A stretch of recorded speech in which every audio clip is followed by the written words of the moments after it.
வீணாய் இருக்கவில்லை என்பதை நான் அறிந்திருக்கிறேன். காரியம் வீணாய் போகாது உணர்கிறேன். கர்த்தருடைய நாமம். அதே மாதிரி தான் எங்கே போனாலும் சரி கிடையாது. எங்கே போனாலும் சரி, எங்கே பேசினாலும் சரி, சில வார்த்தைகள் ஏதாவது வீணான வார்த்தைகள் பேசி வந்துருந்தது ஆச்சுங்களா. இந்த இதை நேற்று பாஸ்டர் சொல்லும் பொழுது அது ஒரு பாட்டு வந்து என் மைண்டில் எனக்கு நாளைக்கு தானே இல்லை போகுது இல்லை ஆச்சா. எல்லாத்துக்கும் ரொம்ப ஓப்பனாக சொல்லக்கூடாது. நாளைக்கு அதை அந்த பாபிலோனிய தடைகள் எல்லாம் கட்டுக்கள் எல்லாம் கர்த்தர் உடைக்க வேண்டும் என்பதற்காக உட்காந்து ஜெபம் பண்ணிட்டு உட்காந்து கர்த்தர் சில வார்த்தை கொடுத்தான்.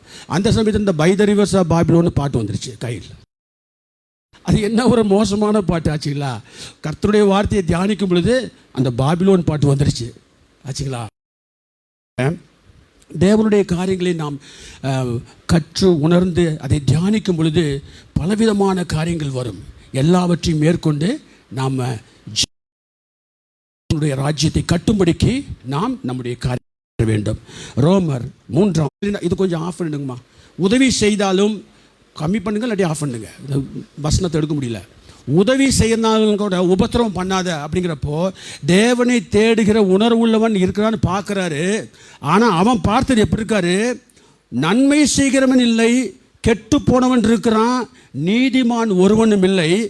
அப்போ நன்மை செய்யாதவன், தேவனை தேடாதவன், கெட்டு போகிறவன், இவர்களுடைய குணாதிசயங்கள் அல்லது இவர்களுடைய கேரக்டர்ஸ் ஆர் இட் இஸ் அந்த என்னது ஒரு சிம்டம். அது என்னன்னு வேதம் சொல்லுது? அவர்கள் தொண்டை திறக்கப்பட்ட பிரேத குழி. நான் நீதிமானா இல்லை என்றால், நான் கெட்டு போனவனாக கருதப்பட்டால், நான் வழி விலகி தேவனுடைய வார்த்தைக்கு விலகி சென்றவனா என்றால், என் தொண்டை திறக்கப்பட்ட பிரேத குழி. அவர்கள் தங்கள் நாவுகளால் வஞ்சனை செய்கிறார்கள். அப்போ என் நாவினால நான் வஞ்சனை செய்கின்றேன். என்னுடைய உதடுகளின் கீழே பாம்பின் விஷம் இருக்கின்றது. நான் பேசினா விஷம், நான் பேசினாவே அவ்வளோதான், செத்துருவோம், ஆளு செத்தே போடுவான். நம்ம பேசும் பொழுது மக்களுக்கு உணர்வு வேண்டும், ஒரு ஜீவன் வேண்டும். அக்கிரமத்திலும் பாவத்திலும் மரித்த உங்களை உயிர்ப்பித்தார் என்பதாக வேதம் சொல்கின்றது.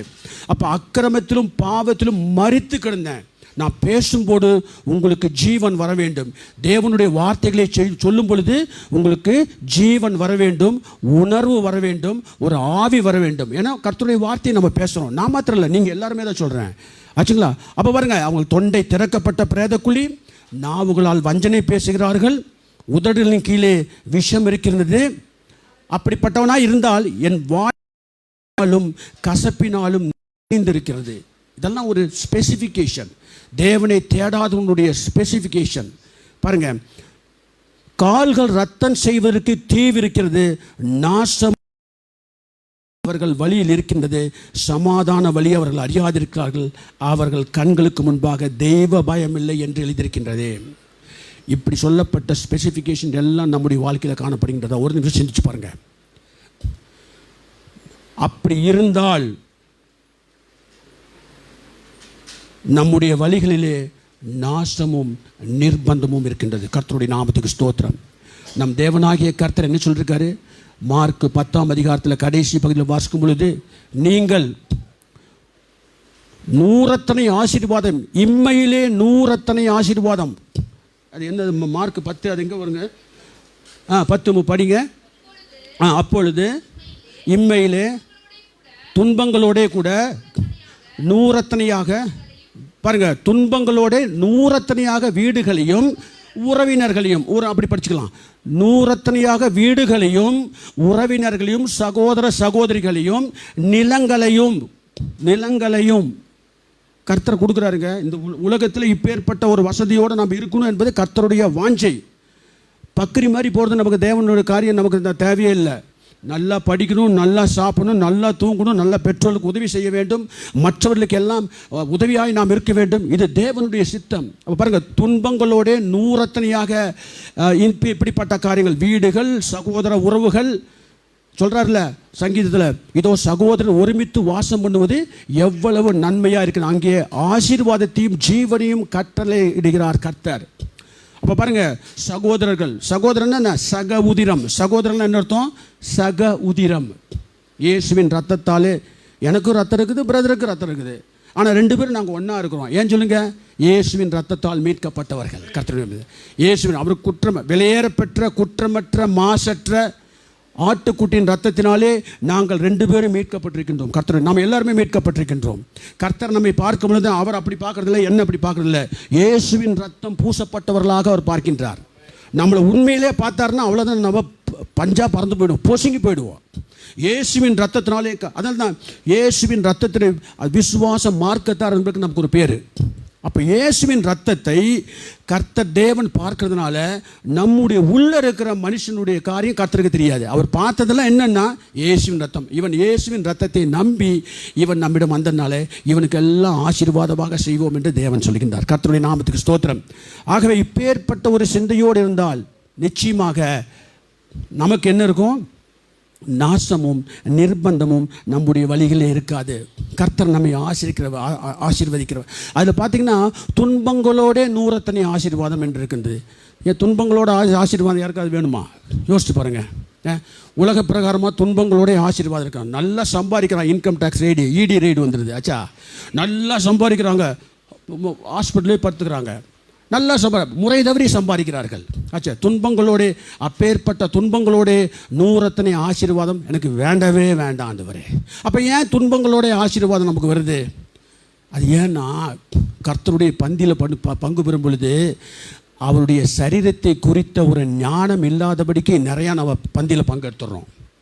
அதனால் கர்த்தர் என்ன செய்கிறாரு? நமக்கு என்ன பண்ணுறாரு? இப்படி துன்பங்களே அவர் கொடுப்பது கிடையாது, நம்ம வர வச்சுக்கணும், அவ்வளோதான். கர்த்தருடைய நாமத்துக்கு ஸ்தோத்திரம். தண்டவாளத்தில் நேராக கேட்டு போட்டால் உள்ளே போகக்கூடாது, அவ்வளோதானே? ஆச்சா, கேட்டு போட்டாச்சுன்னா போகக்கூடாது. அதை மீறி உள்ளே நொறுக்கு போனால் வண்டி வந்து அடிச்சிடும். அப்போ யார் கர்த்தராக காரணம்? கிடையாது. ஸோ கர்த்தர் சில காரியங்களை வைத்திருக்கின்றார். அந்த செக் போஸ்ட், அந்த சயின்ஸ்லாம் வச்சுருக்காரு. அதை பார்த்து அதன் பிரகாரம் நம்முடைய வாழ்க்கையை அமர்த்தி கொண்டோம் என்றால் நிச்சயமாக கர்த்தர் நமக்கு எப்படி நூறத்தனை ஆசீர்வாதம். அப்போ பாருங்கள், பந்தியில் பங்கெடுக்கும் பொழுது ரொம்ப ஜாக்கிரதையாக கர்த்தரை குறித்த அவருடைய சரீரத்தை குறித்த அறிவு நமக்கு இருக்க வேண்டும். அவருடைய சரீரம் பரிசுத்தமான சரீரம், பரலோகத்திலே உண்டாக்கப்பட்ட சரீரம். அந்த சரீரம் மரியாளுடைய கர்ப்பத்திலே வைக்கப்பட்ட சரீரம். கர்த்தருடைய நாமத்துக்கு ஸ்தோத்திரம். பார்த்தீங்களா, ரத்தத்தை உண்டாக்கினவர் கர்த்தர். கர்த்தருடைய நாமத்துக்கு ஸ்தோத்திரம். அப்பா ஒரு ரத்தம், அம்மா ஒரு ரத்தம், வயிற்றில் இருக்கிற குழந்தை ஒரு ரத்தம். யோசிச்சு பார்த்துறீங்களா? இது யாருங்க பண்ண முடியுது? நம்ம தெய்வத்தினால் தான் பண்ண முடியும். கர்த்தருடைய நாமத்துக்கு ஸ்தோத்திரம். என்னதான் அம்மா B+ இருந்தாலும் குழந்தையுடைய ரத்தம் என்னவா போகுது? O பாசிட்டிவாக போகுது. வயிற்றுக்குள்ளே தான் இருக்குது குழந்தை. எப்படி? இதெல்லாம் கர்த்தர் உண்டு பண்ணுது. ரத்தத்தை அவர் கொடுக்குறார். பரலோகத்தில் உண்டாக்கி இருக்கிற ரத்தம், அந்த ரத்தம் பூமியில் வெளியேறப்பட்ட ரத்தமாக சிந்தப்பட வேண்டும். ஏன்னா ரத்தம் சிந்துதல் இல்லாமல் பாவம் மன்னிப்பே இல்லை. சுருக்கமாக சொல்கிறேன், ரத்தம் ஊழியத்துக்கு போயிருக்கும்பொழுது எதில் தெருப்பிரசனத்தில் போகிறப்போ ரத்தம் சிந்துதல் இல்லாமல் பாவம் மன்னிப்பு இல்லைன்னா சொல்லிட்டு இருக்கீங்களே. அப்போ ஒருத்தர் என்கிட்ட வந்து கேட்டார், அது என்னையா ரத்தம் சிந்துதல்? இப்போ நீங்கள்லாம் போய் கோயிலில் போய் கோழி ஆடு மாடெலாம் வச்சாங்களா, அதெல்லாம் யார்? எங்கள் காலத்தில் உண்டாக்குன்னு தான். ஏன் தெரியுமா? அந்த காலத்தில் ஆசரிப்பு கூடாரத்தில் கர்த்தர் வரும்பொழுது, அங்கே வரும்பொழுது பாவியான ஒருவன் வந்தான். அவன் ஒரு ஆட்டையோ மாட்டையோ புறா குஞ்சோ கொண்டாந்து வரணும். அவன் தலை மேலே இவன் கையை வைப்பான். ஆசாரி என்ன முன்னு மந்திரம் ஊழுவான். உடனே என்னுடைய பாவமெல்லாம் அதுக்கு போயிடுச்சு. உடனே பலி செலுத்துவான். பலி செலுத்தினா என்னுடைய பாவமெல்லாம் மன்னிக்கப்பட்டுச்சு. அந்த ரத்தத்தை பார்த்த உடனே என் மைண்டில் என்ன வரும்? நான் பாவம் செஞ்சுட்டேன். இந்த ரத்தம் பாவம் ஒன்று அறியாத அந்த ஆடு மாடு கோழி அதெல்லாம் செத்து போகுது. இனிமேல் நான் பாவம் செய்யக்கூடாது அப்படிங்கிற ஒரு மனத்தில் ஒரு இது ஒரு ஒரு என்ன சொல்கிறது, ஒரு டெட்டர்மினேஷன் நம்ம பெற வேண்டும் என்பதற்கு தான் கர்த்தர் ஒரு பலி பிரமாணத்தை உண்டு பண்ணினார். அப்போ ரத்தம் சிந்துதல் இல்லாமல் பாவம் இல்லை. அப்புறம் எல்லாம் பார்த்தா எல்லாம் சரி ரைட் ஓகே, இந்த பாவம் செஞ்சால் இந்த பலி செலுத்தணும். உடனே அவன் என்ன பண்ணிட்டான்? நேராக பாவம் செய்வான், புறா வாங்குவான், வெட்டிடுவான், திருப்பி போவான், பாவம் செய்வான், திருப்பி வெட்டுவான். இதை பார்த்துட்டே இருந்தார் கர்த்தர். என்னடா இந்த மாதிரியே பண்ணிகிட்டு இருக்கானுங்க, கொஞ்சம் கூட உணர்வு இல்லாமல் இருக்கானுங்களே இந்த மனுஷனுங்க. அது கொஞ்சம் கொஞ்சமாக அவர் பண்ணுறாரு. அவர் அப்புறம் பார்த்தாரு தேவன் என்ன மகிமையினாலும் கனத்திலும் தன்னுடைய சாயலாகவும் தன்னுடைய ரூபத்தின்படியும் படைக்கப்பட்ட இந்த மனுஷனை மீட்பதற்கு இந்த இரத்த பலி உண்டு பண்ணார்ல, பார்த்தாரு. மனிதன் விசேஷித்த விதமாக எல்லாவற்றாலும் படைக்கப்பட்டவன். எல்லா காரியத்திலும் கர்த்தர், தேவனாகிய கர்த்தர் உண்டாக்கும் பொழுது அவருடைய சாயலின்படியும் ரூபத்தின்படியும் படைக்கலை. வார்த்தையினால் உண்டாக கடவுள்னாரும் உண்டாயிருச்சு. ஆனால் மனுஷனே படைக்கிறப்ப மாத்திரம் தன் சாயலாகவும் தன் ரூபத்தின்படியும் படைத்தார். கர்த்தருடைய நாமத்துக்கு ஸ்தோத்திரம். அப்போ இந்த தன் சாயலாகவும் தன் ரூபத்தின்படியும் படைக்கப்பட்ட மனிதன் பாவம் செய்த பொழுது அந்த பாவம் மன்னிக்கப்பட வேண்டும் என்றால் இந்த இரத்த பலி நீ செலுத்தி என்று கர்த்தர் ஒரு பலி பிரமாணத்தை கொண்டு வந்த பொழுது அவன் ஒரே நிர்விசாரமாய் நிறைய பலி செலுத்திட்டே இருந்தான். அதுக்கு முன்னால் பொன் வெள்ளி இதை வச்சு அதை பண்ணிட்டு இருந்தான். இப்போ கர்த்தர் பார்த்தாரு, இந்த நம்ம தானே, அதாவது அவன் என்ன சொல்கிறாங்கன்னா, வேத விற்பனைகள் சொல்கிறாங்கன்னா, கர்த்தருடைய பார்வையிலேயே ரொம்ப விலை மதிக்க முடியாமல் சிருஷ்டிப்பு என்னவென்றால் மனுஷன் சரீரம். அப்போ இந்த மனுஷ சரீரம், இந்த மனுஷன் மீட்கப்பட வேண்டும் என்றால் உயிர் இல்லாத ஒரு பொருளால் மீட்கப்பட முடியாது. லேவியராமத்தில் படிக்கும் பொழுது நீ ஏதாவது பாவம் செஞ்சுன்னா பொண்ணு கொண்டு போய் கொடுத்துரு, வெள்ளியை கொண்டு போய் கொடுத்துரு அப்படின்னு சொல்லி ஒரு பிரமாணம் கொடுத்தாரு. இன்றைக்கும் பண்ணிகிட்டு இருக்கானா இல்லையா? நாகப்பட்டினத்தில் ஏதோ ஒரு கோயிலில் போய் உட்காந்து பாதம் செஞ்சு கொடுக்குறான், கையை வச்சு கொடுக்குறான், ஆச்சா சின்ன சிலையை வச்சு கொடுக்குறான். அப்போ கர்த்தர் பார்த்தாரு, விலையேறப்பட்ட மனிதனுடைய ரட்சிப்புக்கு இதெல்லாம் உயிரற்ற பொருள் ஈடாகுமா? ஆகாது. சரி, பலி பிரமாணத்தை கொண்டாந்தார், அதுலேயும் அவர் திருப்தி ஆகவே இல்லை. ஏச்சா ஏன் தெரியுமா? அவன் வாங்கி கொண்டாந்து போடுறான். இந்த 5 6 உள்ள மனிதன் மீட்கப்படுவதற்காக 5 உள்ள பிராணிகளை கொண்டு போய் இது பண்ணால் அது சூட்டபுளாக இருக்குமா? இதெல்லாம் நான் அவருக்கு சொல்லிகிட்டு இருக்கேன், என்கிட்ட கேட்குறேங்க. ஆச்சா அப்புறம் தான் பார்த்தாரு, சரி இவன் அடிக்கடி இவன் பலி செலுத்துறான், எனக்கு ஒரு உணர்வே இல்லை அப்படின்னு தான் சுத்தமான பூமியில் இருக்கிற எல்லாம் பார்த்தாரு, எல்லாம் சபிக்கப்பட்டதான் காணப்படுகின்றது. அப்புறம் சாபமே இல்லாத பரிசுத்தமான இது என்னென்னா அவர் தேவனாகிய கர்த்தர் மாத்திரம்தான். கர்த்தருடைய நாமத்துக்கு ஸ்தோத்திரம். அப்போ தான் அவர் நினச்சாரு, சரி இனிமேல் இந்த உலகத்திலே நாம் தான் பரிசுத்தமான, நாமளே போய் பலியாயிடுறோம் அப்படின்னு தான் அவர் சொல்கிறார். அந்த பிரஜாபதி மனிதனாய் உலகத்திற்கு வந்தார். கர்த்தருடைய நாமத்துக்கு ஸ்தோத்திரம். அவர் அந்த வார்த்தை நான் கூட இதில் ஒரு சும்மா ஜஸ்ட் ஒரு இதில் பார்க்கும் பொழுது வார்த்தையை பார்க்க முடியுமாங்க? ஒருத்தர் ஒரு நல்ல ஒருத்தர் ஒரு சின்ன ஒரு கொடுத்தாங்க, வார்த்தையை நம்ம பார்க்க முடியுமா?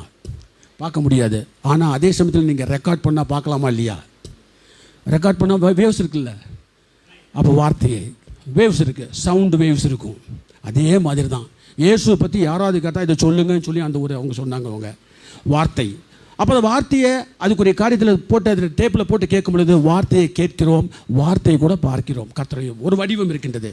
அதே மாதிரி தான் இயேசு கிறிஸ்து. கர்த்தருடைய நாமத்துக்கு தேவன் மாம்சத்தில் வந்தார். கர்த்தருடைய நாமத்துக்கு ஸ்தோத்திரம். அப்போ மாம்சம் தான் கட்டாயம் ரத்தம் இருக்கணுமா இல்லையா? அப்போ அந்த ரத்தம் சிந்தி, வெளியேறப்பட்ட ரத்தத்தினாலே சிந்தி நம்மை மீட்டு கொண்டார். அப்பேற்பட்ட வெளியேற ரத்தத்தை சிந்தி அவருடைய பாடுகளெல்லாம் உணர்ந்து அந்த அப்பத்தையும் ராசத்தையும் புசிக்கும் பொழுது அபாத்திரமாய் புசித்தால் ப்ராப்ளங்கள் வரும். கர்த்தருடைய நாமத்துக்கு ஸ்தோத்திரம். எந்த சாப்பாடு எந்த தண்ணி குடித்தாலும் அது சிஸ்டத்தில் போய் உட்காந்து அதனுடைய எஃபெக்ட் கொடுக்குமா இல்லையா? சக்தியை கொடுக்குமா இல்லையா? அதே விதமாக தான் கர்த்தருடைய அந்த சரீரத்திற்கு ஒப்பான அந்த அப்பத்தையும் பானத்தையும் நாம் ரத்தத்தையும் பானம் பண்ணும் பொழுது அது நமக்குள்ளாக ஒரு கிரியை நடப்பிக்கின்றது. பாவமான இடத்துல கர்த்தருடைய பரிசுத்தமான சரீரத்தை நினைவு கூர்ந்து அதை நாம் செய்தோம் என்றால் அது நிச்சயமாக அது ஒரு தெய்வ குற்றமாக கருதப்படும். அதுக்குரிய பலன் நம்ம அனுபவிக்கணும். அதனால தான் துன்பங்களோடே நூறத்தனையாது, அது கிளியராகவே இயேசுவே சொல்லிட்டார். இன்பங்களோடே வேணும்னா பரிசுத்தமாய் கர்த்தரை ஆச்சரிக்க வேண்டும். கர்த்தருடைய நாமத்துக்கும் அந்த பரிசுத்தமாய் ஆச்சரிக்க நம்மளால முடியுமா? பரிசுத்தமாகிய தேவன் நம்மோடு இருந்தால்தான் கர்த்தருடைய நாமத்துக்கு ஸ்தோத்திரம், அவர் நம்மை பரிசுத்தப்பட முடியும். கர்த்தருடைய நாமத்துக்கு ஸ்தோத்திரம். ஆக பாருங்க, தேவனை தேடுகிறவன் ஒரு உணர்வு என்று பார்க்கிறாரு, ஒருத்தனும் வரவே இல்லை. கர்த்தருடைய நாமத்துக்கு. அப்போ இந்த உலகத்தில் நமக்கு என்ன இருக்குன்னா, இந்த வாழ்க்கையில் 2 விதமான வாழ்க்கை இருக்கின்றது. ஒன்று உலக வாழ்க்கை, இன்னொன்று ஆவிக்குரிய வாழ்க்கை. இன்றைக்கி என்ன ஒரு சப்ஜெக்ட் என்று நாம் தியானிப்போம் என்றால், கர்த்தரை நாம் தேட வேண்டும். கர்த்தருடைய நாமத்துக்கு ஸ்தோத்திரம். கர்த்தரை நாம் தேட வேண்டும். எப்படி தேட வேண்டும்? மிகவும் அன்போடு தேட வேண்டும். நம்பர் 1. அதுக்கு பைபிளில் ஒரு ராஜா இருக்கான், மிகவும் அன்போடு தேட வேண்டும். 2வது, கர்த்தரை உறுதியாக தேட வேண்டும். அதற்கும் ஒரு பைபிளில் ஒரு ராஜா இருக்கான். இதை தான் நம்ம தியானிக்க போகிறோம். 3வது, கர்த்தரை ஏக மனதோடு ஒரு மனதோடு தேட வேண்டும். கர்த்தருடைய நாமத்துக்கு ஸ்தோத்திரம். இந்த 3 காரியங்களும் நம்முடைய வாழ்க்கையிலே பண்ண, மிகவும் அன்போடு, உறுதியோடு, ஒரு மனதோடு, குழுவோடு நாம் கர்த்தரை தேடுவோம் என்றால், கர்த்தர் அதற்கு பிறகு அந்த ராஜாவுக்கு என்னென்ன காரியங்களை செய்தாரோ அந்த காரியங்களுடைய ஆசீர்வாதங்கள் எல்லாம் நமக்கு இந்த உலகத்திலே கிடைக்கும். அதை வைத்து நாம் தேவனுடைய நிருபங்களாக மற்றவர்களால் வாசிக்கப்பட்டு தேவனுக்கு கொண்டு ஒரு பெரிய ராஜ்யத்தை உருவாக்கி நேராக கொண்டு போய் சேர்த்தலாம். கர்த்தருடைய நாமத்துக்கு ஸ்தோத்திரம். அப்போ பாருங்க, உலக வாழ்க்கை, ஆவிக்குரிய வாழ்க்கை, 2 வாழ்க்கை இருக்கின்றது. உலக வாழ்க்கையில் எப்படி இருக்கணும்? நமக்கு நாம் எந்த காரியத்தை செய்தாலும் கூட அது வாய்க்க வேண்டும், அது வெற்றியாக முடிய வேண்டும் என்ற ஒரு வாஞ்சி இருக்குது. என்ன வேலை செஞ்சாலும் நமக்கு ஃபெயிலியர் ஆகக்கூடாது. அப்படித்தானே? அது எனக்கு ரொம்ப இஷ்டம். ஒரு காரியத்தை செய்வதும் என்றால் அதை வெற்றியாக முடியணும், அதில் நஷ்டம் வரக்கூடாது என்பதில் நான் ரொம்ப குறியாக இருப்பேன். 2வது காரியம், ஒரு தெய்வீக ஒரு நல்ல ஒரு தெய்வீக ஒரு சுகம் வேண்டும் நமக்கு. ஆச்சுங்களா? சுகத்தை கொடுக்கிறவர் கர்த்தர். தன்னுடைய ஊழியக்காரனின் சுகத்தின் விரும்புகிறவர் கர்த்தருடைய தேவனாகிய கர்த்தர். அப்போ ஊழியக்காரனுடைய சுகத்தை விரும்புகிறார் என்றால், அவன் சுகமாக இருக்க வேண்டும் என்றால், அவன் ஆத்துமா வாழ்வது போல அவன் எல்லாவற்றிலும் வாழ்ந்து சுகித்திருக்க வேண்டும். அப்பொழுது ஆத்துமா என்பது வாழ வேண்டும். கர்த்தருடைய நாமத்துக்கு ஸ்தோத்திரம். ஆத்துமா எப்போ வாழும்? எப்போ ஒருவன் இயேசு கிறிஸ்துவை ஏற்றுக்கொண்டானோ அப்பொழுதே அவனுடைய ஆத்துமா வாழ ஆரம்பிக்கின்றது. கர்த்தருடைய நாமத்துக்கு ஸ்தோத்திரம். படிப்படியாக ஒரு குழந்தை எப்படி வாழ்கின்ற பொழுது எப்படி அதுக்கெல்லாம் ஊட்டச்சத்தெல்லாம் கொடுத்து வாழ்கின்றதோ அப்படியே அது வளர்ந்து ஒரு மெச்சூரிட்டி, கர்த்தருக்கு ஒரு பெரிய பருவமாக வரும். கர்த்தருடைய நாமத்துக்கு ஸ்தோத்திரம். அப்போ பாருங்க, ஆத்துமா வாழ்ந்தால் நமக்கு சுகங்கள் வரும். ஆச்சுங்களா? அப்போ நான் இப்போ சுகம் இல்லாமல் இருந்ததுன்னா இப்போ என் ஆத்மா வாழலையா? சுகம் வராதுக்கு 3 விதமான காரணங்கள் இருக்குது. அது இந்த டாபிக் நான் இப்போ வரல. வியாதிகள் வருவதற்கு என்னென்ன காரணங்கள் என்பதற்கு 3 விதமான காரணங்கள் இருக்கின்றது. கர்த்தருடைய நாமத்துக்கு ஸ்தோத்திரம். ஆச்சுங்களா? ஆனால் எப்பேற்பட்ட வியாதிகள் வந்தாலும் கூட கர்த்தர் அதை நிச்சயமாக அதை காத்துக்கொள்வார். கர்த்தருடைய நாமத்துக்கு ஸ்தோத்திரம். ஒரே ஒரு இது மாத்திரம் ஒத்துக்க மாட்டார் அவர். எதுன்னா, ரத்த சாட்சியை மறிக்கணும் என்றால் மாத்திரம்தான் அவர் தலையிட மாட்டார். அவன் போய் சொல்கிறார், யோவான் ஸ்நானகனுக்கு தலையை வெட்டி போட்டாங்களே ஐயா, என்னைய பண்ணிட்டாங்கன்னு சொல்லிட்டு ஒரு வார்த்தை கூட பேசலைங்க அவர். கர்த்தர் இயேசு கிறிஸ்து ஒரு வார்த்தை கூட பேசவே இல்லை, பேசாமல் போயிட்டார் அவர். ஏன்னா அவருக்கு தெரியும், யோவான் ஸ்நானகன் ரத்த சாட்சியாக மறிப்பான அவர் நல்லா முன்குறிப்பட்டவர்கள் அவர்களெல்லாம். அப்போ பாருங்க, அப்போ என்ன பண்ணும்? நான் எடுத்த காரியத்தில் வெற்றி அப்படி பரவாயில்ல, எல்லா காரியம் வெற்றியாய் முடிய வேண்டும். 2வது, ஒரு நல்ல ஒரு ஆரோக்கியம் காணப்பட வேண்டும். 3வது, எந்த விதமான ஷார்ட்டேஜும் என்னுடைய வாழ்க்கையில் வரக்கூடாது. குறைகள் என்பதே எனக்கு இருக்கக்கூடாது. தாவீது சொல்லும் பொழுது என்ன சொல்றாரு? கர்த்தர் என் மேய்ப்பராயிருக்கிறார், நான் தாழ்ச்சி அடையேன். I shall not want, because everything has been provided. Every day is provided, loaded with benefits அப்படிங்கிறாங்க வேதம் சொல்லியிருந்தது. அப்படி தான் சொல்லுது. இங்கிலீஷில் படிச்சிங்கன்னா சங்கீதத்தில் வரும், every day is loaded with பெனிஃபிட்டாம். கர்த்தர் அப்படியாக சொல்லியிருந்தார்.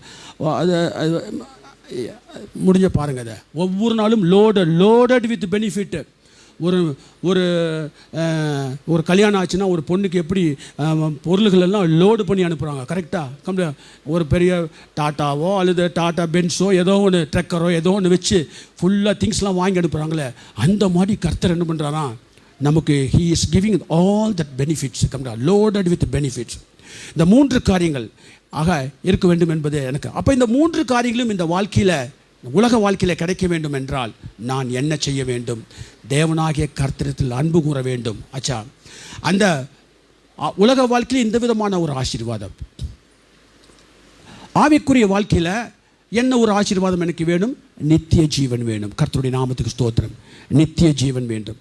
அப்போ உலக வாழ்க்கையில் இப்படிப்பட்ட ஆசீர்வாதங்கள், ஆவிக்குரிய வாழ்க்கையில் நித்திய ஜீவன் வேண்டும். நித்திய ஜீவன் என்றால் உங்களுக்கு நல்லாவே தெரியும், முடிவே இல்லாத வாழ்வு, அது கர்த்தரோடு இணைகின்ற வாழ்வு. இந்த பூமியிலே தேவனாகிய கர்த்தர் உலாவினார், வாசம் பண்ணினார் ஆதாமோட. அப்போ ஆதாம் பிதாவோடு தேவனாகிய கர்த்தரோடு அவன் நெருங்கிய சம்பந்தம் இந்த பூமியிலே வைத்திருக்கிறார் என்றால் நம்மால் வைத்திருக்க முடியாதா? நிச்சயமாக முடியும். ஆனால் என்னன்னா அவர் என்ன டேர்ம்ஸ்க்கு வச்சுருக்காரோ அந்த டேர்ம்ஸுக்கு நான் ஒத்து போகணும். பாஸ்டருக்கு எனக்கு தகராறு வந்துச்சுன்னு வைங்களேன், ஆச்சா, பாஸ்டர் வந்து எனக்கு என்ன டேர்ம்ஸில் தகராறு வந்துச்சோ அந்த பாஸ்டருடைய டேர்முக்கு நான் ஒத்து போனால் தான் அவருடைய டேர்ம்ஸை நான் மீறிட்டேன். இப்போ அவருடைய டேர்ம் இதுதான் ஒரு டேர்ம்ஸ் வச்சுருக்காரு, அதை நான் மீறி போயிட்டேன். யார் ஒத்து போகணும்? நான் தான் ஒத்து போகணும். பாஸ்டரோட ஒத்து வர முடியாது. ஸோ கர்த்தர் சில நியமத்தை வைத்திருக்கின்றார். அப்போ கர்த்தர் நியமித்த காரியத்திலே நாம் போனால் தான் கர்த்தரோடு ஒப்புருவாக முடியும். அது போக முடியாதபடி அந்த தேவனை தேடும்படிக்கு, அந்த கடவுளை தேடும்படிக்கு, அவர் வைத்த அந்த டேர்ம்ஸோடு ஒப்புரவாகாதபடிக்கு இன்றைக்கி உலகத்தில் மனுஷன் எங்கெங்கேயோ போயிட்டுருக்கான். நிறையா மலையில் போகிறான், எங்கெங்கேயோ மலைக்கு போகிறான். அது ஏன்னா பழைய ஏற்பாட்டுக்குள்ள சீனாய் மலையில் கர்த்தர் மலைக்கு வா அப்படின்னாரு, இயேசு மலைக்கு போனார். இதெல்லாம் பார்த்த உடனே பிசாசு என்ன பண்ணிட்டான், ஜனங்கள் மத்தியில் என்ன பண்ணிட்டாமே, மலையில் தாண்டா உனக்கு இருக்குன்னு சொல்லிட்டு எல்லாம் மலைக்கு வாடான்னு சொல்லிட்டான். அதனால தான் எல்லாருமே மலைக்கு போகிறானுங்க. ஆச்சா, அதெல்லாம் எல்லாம் நம்மக்கிட்ட இருந்து தான் ஒரு சில காரியங்கள்லாம் அங்கே போய் இதாகிட்டுருக்காங்க, அவங்க பண்ணிகிட்ருக்காங்க. அதனால தான் எல்லாம் மலைக்கு போகிறான், இதற்கு புண்ணிய தலங்களுக்கு போகிறான். நான் கூட ஒரு போன வாரத்தில் ஒரு இடத்துக்கு போயிட்டு வந்தேன். தென்பகுதியில் உள்ள பாஸ்டருக்கு தெரியும், தென்பகுதியில் உள்ள அவன் ஒரு ட்ரெயினில் கேட்குறான், நீங்கள் மாத்திரம் போகலையா, ஏன் உங்களுக்கு மெட்ராஸில் இடம் இல்லையா, அங்கே தான் போய் ஜெபம் பண்ணுமா அப்படின்னு கேட்டான். நல்ல அருமையான இடம். 2 நாள் ஜெபத்திலேயே இருந்தோம். நாங்கள் சோறே கிடையாது, சோறு வேணால் வெளியே போய் வாங்கிட்டோம். எங்கே சோறு போடணும், சாப்பிட்றதுக்கு வழி இருக்குது, டீ காஃபி தான். 2 நாள் அருமையான ஜெபம். எப்படி ஜெபம் நடத்துகிறாங்க தெரியுங்களா, அந்த மாதிரி ஜெபம். அப்போ நான் அவருக்கு சொன்னேன், அது புண்ணிய எங்கள் தெய்வம் அங்கே இருக்குது என்று நாங்கள் போகலப்பா, தெய்வம் எங்கே இருக்குன்னா எங்களுக்குள்ளே இருக்கின்றார். அப்போ இந்த தேவனால் ரட்சிக்கப்பட்ட என்னை போல தேவனுடைய அடியார்கள், என்னை போல தேவனுக்கு பிள்ளைகள், நாங்கள் ஒன்று கூடி ஒரு அசம்பிளிக்கு தான் போகிறோம். ஒரு அசம்பிளி, எக்லிஷியான்றான் அசம்பிளி ஆஃப் காட்ஸ் சில்ட்ரன். இங்கே தேவன் அதான் ஒரு சொல்லுவார், நான் ஒரு ஆலயம், இந்த ஆலயமெல்லாம் சேர்ந்துச்சுன்னா ஒரு பேராலயம்னு ஒருத்தர் சொல்லுவார். ஆச்சுங்களா? ஆக நாங்கள் இந்த இடத்துல தான் கடவுள் இருக்காருன்னு சொல்லிட்டு நாங்கள் போகிறதில்ல. எங்களுக்குள்ளே கடவுள் இருக்கிறார், அவருடைய மகத்துவத்தை துதிப்பதற்காக நாங்கள் ஒன்று சேர்ந்து நாங்கள் ஒரு இடத்துல இருக்கிறோம். 2வது, உங்களை மாதிரி ஆள் ரட்சிக்கப்பட வேண்டும் என்பதற்காக சொல்ல போகிறோம். அது என்ன ரட்சிப்பு என்றால் ஒரே ஒரு இதுதான். ரட்சிப்பு என்றால் என்ன? நான் ரட்சிக்கப்பட்டியா அப்படின்னு ஒருத்தன் கேட்டால் என்ன அர்த்தம் தெரியுங்களா உங்களுக்கு? நரகத்துக்கு போவதிலிருந்து ரட்சிக்கப்பட்டியா, அதுதான் மெயினே, வேறு எதுவுமே கிடையாது. அப்படி தானே? நரகத்துக்கு போவதிலிருந்து கர்த்தர் என்னை ரட்சித்தார். ரட்சிப்பினுடைய நிறைய காரியங்கள் இருக்குது. ஆச்சுங்களா? தண்ணியில் ஒருத்தனை போய் உட்காந்து சாக போகிறன தூக்கி அவனை இழுத்தா கூட அவனுக்கு அது கூட சேவிடு தான். ஒரு டாக்டர் ஒரு பேஷண்ட்டை மரண தருவாயிலிருந்து ஒருத்தர் சேவ் பண்ணாரோ அது கூட சேவிடு தான், ரட்சிப்பு தான். ஆனால் பிரதான ரட்சிப்பு என்னவென்றால், நரக ஆக்கடியிலிருந்து, தேவனுடைய கோபாக்கடியிலிருந்து நான் ரட்சிக்கப்பட்டவன். ஏனென்றால் தேவனுடைய டேர்ம்ஸ் அண்ட் கண்டிஷன்ஸுக்கு நான் ஒத்து போய் தேவனை தேவனாக ஏற்றுக்கொண்டவன். கர்த்தருடைய நாமத்துக்கு ஸ்தோத்திரம். ஆக இப்பேற்பட்ட ஒரு சிந்தை உள்ளவனாக தான் இருக்கணும். நாங்கள் அதுக்கு தான் நாங்கள் போகிறோமே ஒழிய எங்களுடைய தேவம் அங்கே இல்லை. இப்போ உங்களுடைய தேவமெல்லாம் எங்கேயோ ஒரு நாளில் இது பண்ணுறாங்க. அந்த இடத்துல அந்த தெய்வத்தை நீங்களே உருவாக்குகிறீர்கள், நீங்களே உருவாக்குறீங்க.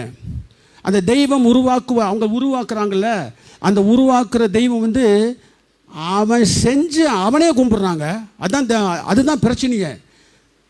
பாபேல் கோபுரம் கட்டின மாதிரி தான் அது. பாபேல் கோபுரத்தை எதனால் கட்டினா அவன்? பாபேல் கோபுரத்தினால நாங்கள் தேவன் என்ன சொல்கிறாரு, எடுத்து வாசிங்கள். ஆதியாகமம் 9ஆம் அதிகாரம், இல்லை 9ஆம் அதிகாரம் 1ஆம் வசனம் சொல்கிறாரு, பின்பு தேவன் நோவாவையும் அவன் குமாரையும் ஆசீர்வதித்து நீங்கள் பலுகி பெருகி பூமியை நிரப்புங்கள். 2 ஆசீர்வாதம் மைனஸ் ஆச்சு, தெரியுமில்ல உங்களுக்கு? பூமியை கீழ்ப்படுத்தி அதை ஆண்டு கொள்ளுங்கள். 1:27 இருக்கிற 2 ஆசை மைனஸ் ஆச்சு. அது ஏன்னா பாவத்தினால வந்தது. இப்போ நிரப்புங்கன்னு தான். அதனால் அடிஷமாக 140 கோடி இந்தியாவில் வந்துருச்சு. ஆச்சுங்களா? உலகத்துலேயும் நிறையா இங்கே பாருங்கள், ஆதியாகமம் பூமி எங்கும் ஒரே பாஷையும் ஒரே விதமான பேச்சும் இருந்தது. பாருங்கள், 4வது வசனம் பாருங்கள், ஆதியாகமம் 11, பின்னும் அவர்கள் நாம் பூமி மீதெங்கும் சிதறி போகாதபடிக்கு. தேவனுடைய நோக்கம் என்ன? பூமியில் பலுகி பெருகி பூமியை நிரப்புங்கள் என்பது தான் தேவனுடைய நோக்கம். ஆனால் இவன் என்ன சொல்கிறான்? சிதறியே போக வேண்டாம், நாம் எல்லாம் ஒன்றா இருப்போம், நாம் ஒரு கோபுரம் கட்டுவோம். அந்த கோபுரம் ஏன் தெரியுமா அந்த கோபுரம் கட்டினாங்க தெரியுமா? தேவன் பூமியை அழித்தார் அல்லவா? அப்போ எல்லாம் அழிஞ்சு போனாங்களே இல்லையா? இனிமேல் தேவன் அழித்தார் என்றால் ஒருவனும் அழிஞ்சு போகக்கூடாது. நிறைய வானத்தை எல்லாம் கோபுரத்தை கட்டுவோம் தன்னுடைய சிந்தையிலே கட்டினான் அவன். அதெல்லாம் ஒரு பெரிய அங்கே தான் பாருங்க, அந்த தன்னுடைய சிந்தையிலே தன்னுடைய சுய முயற்சியிலே தேவனுக்கு மேலாக தன்னை உயர்த்தி கொண்டு ஒரு மனிதன் செய்தான் என்றால் தேவன் அங்கே இறங்குவார். இறங்குனா சும்மாவே இருக்க மாட்டார். என்ன பண்ணார்?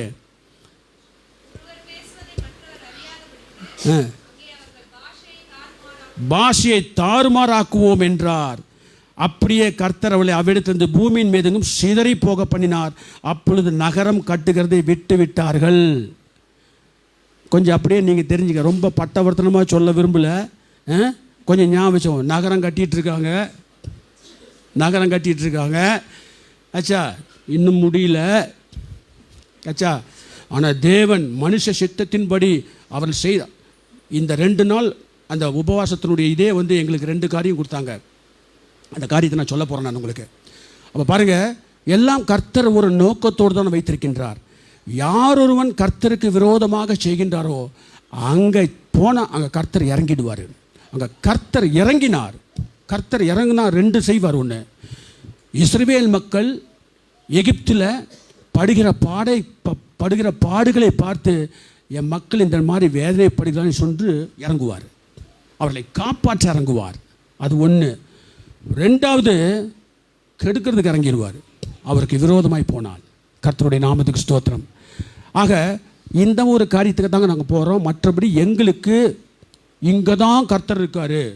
உங்களுக்கு ஒரு புனித ஸ்தலம் இஸ்ரேல் இருக்குல்ல, அதே மாதிரி எங்களுக்கு இருக்கக்கூடாதா? யார் சொன்னது புனித ஸ்தலம் இஸ்ரேல்னு? இஸ்ரேலில் அவர் கர்த்தர் இயேசுவானவர் அவர் வாழ்ந்த இடம், அது வாழ்ந்து ஊழியம் செய்த இடம். அதை நாங்கள் புனித ஸ்தலம் சொல்கிறதே கிடையாது. இல்லை, உங்களில் நிறைய பேர் சொல்கிறாங்களே அவங்க கிறிஸ்தவர்களே அல்ல. ஆமாம், அவர்கள் கிறிஸ்தவர்கள் அல்ல.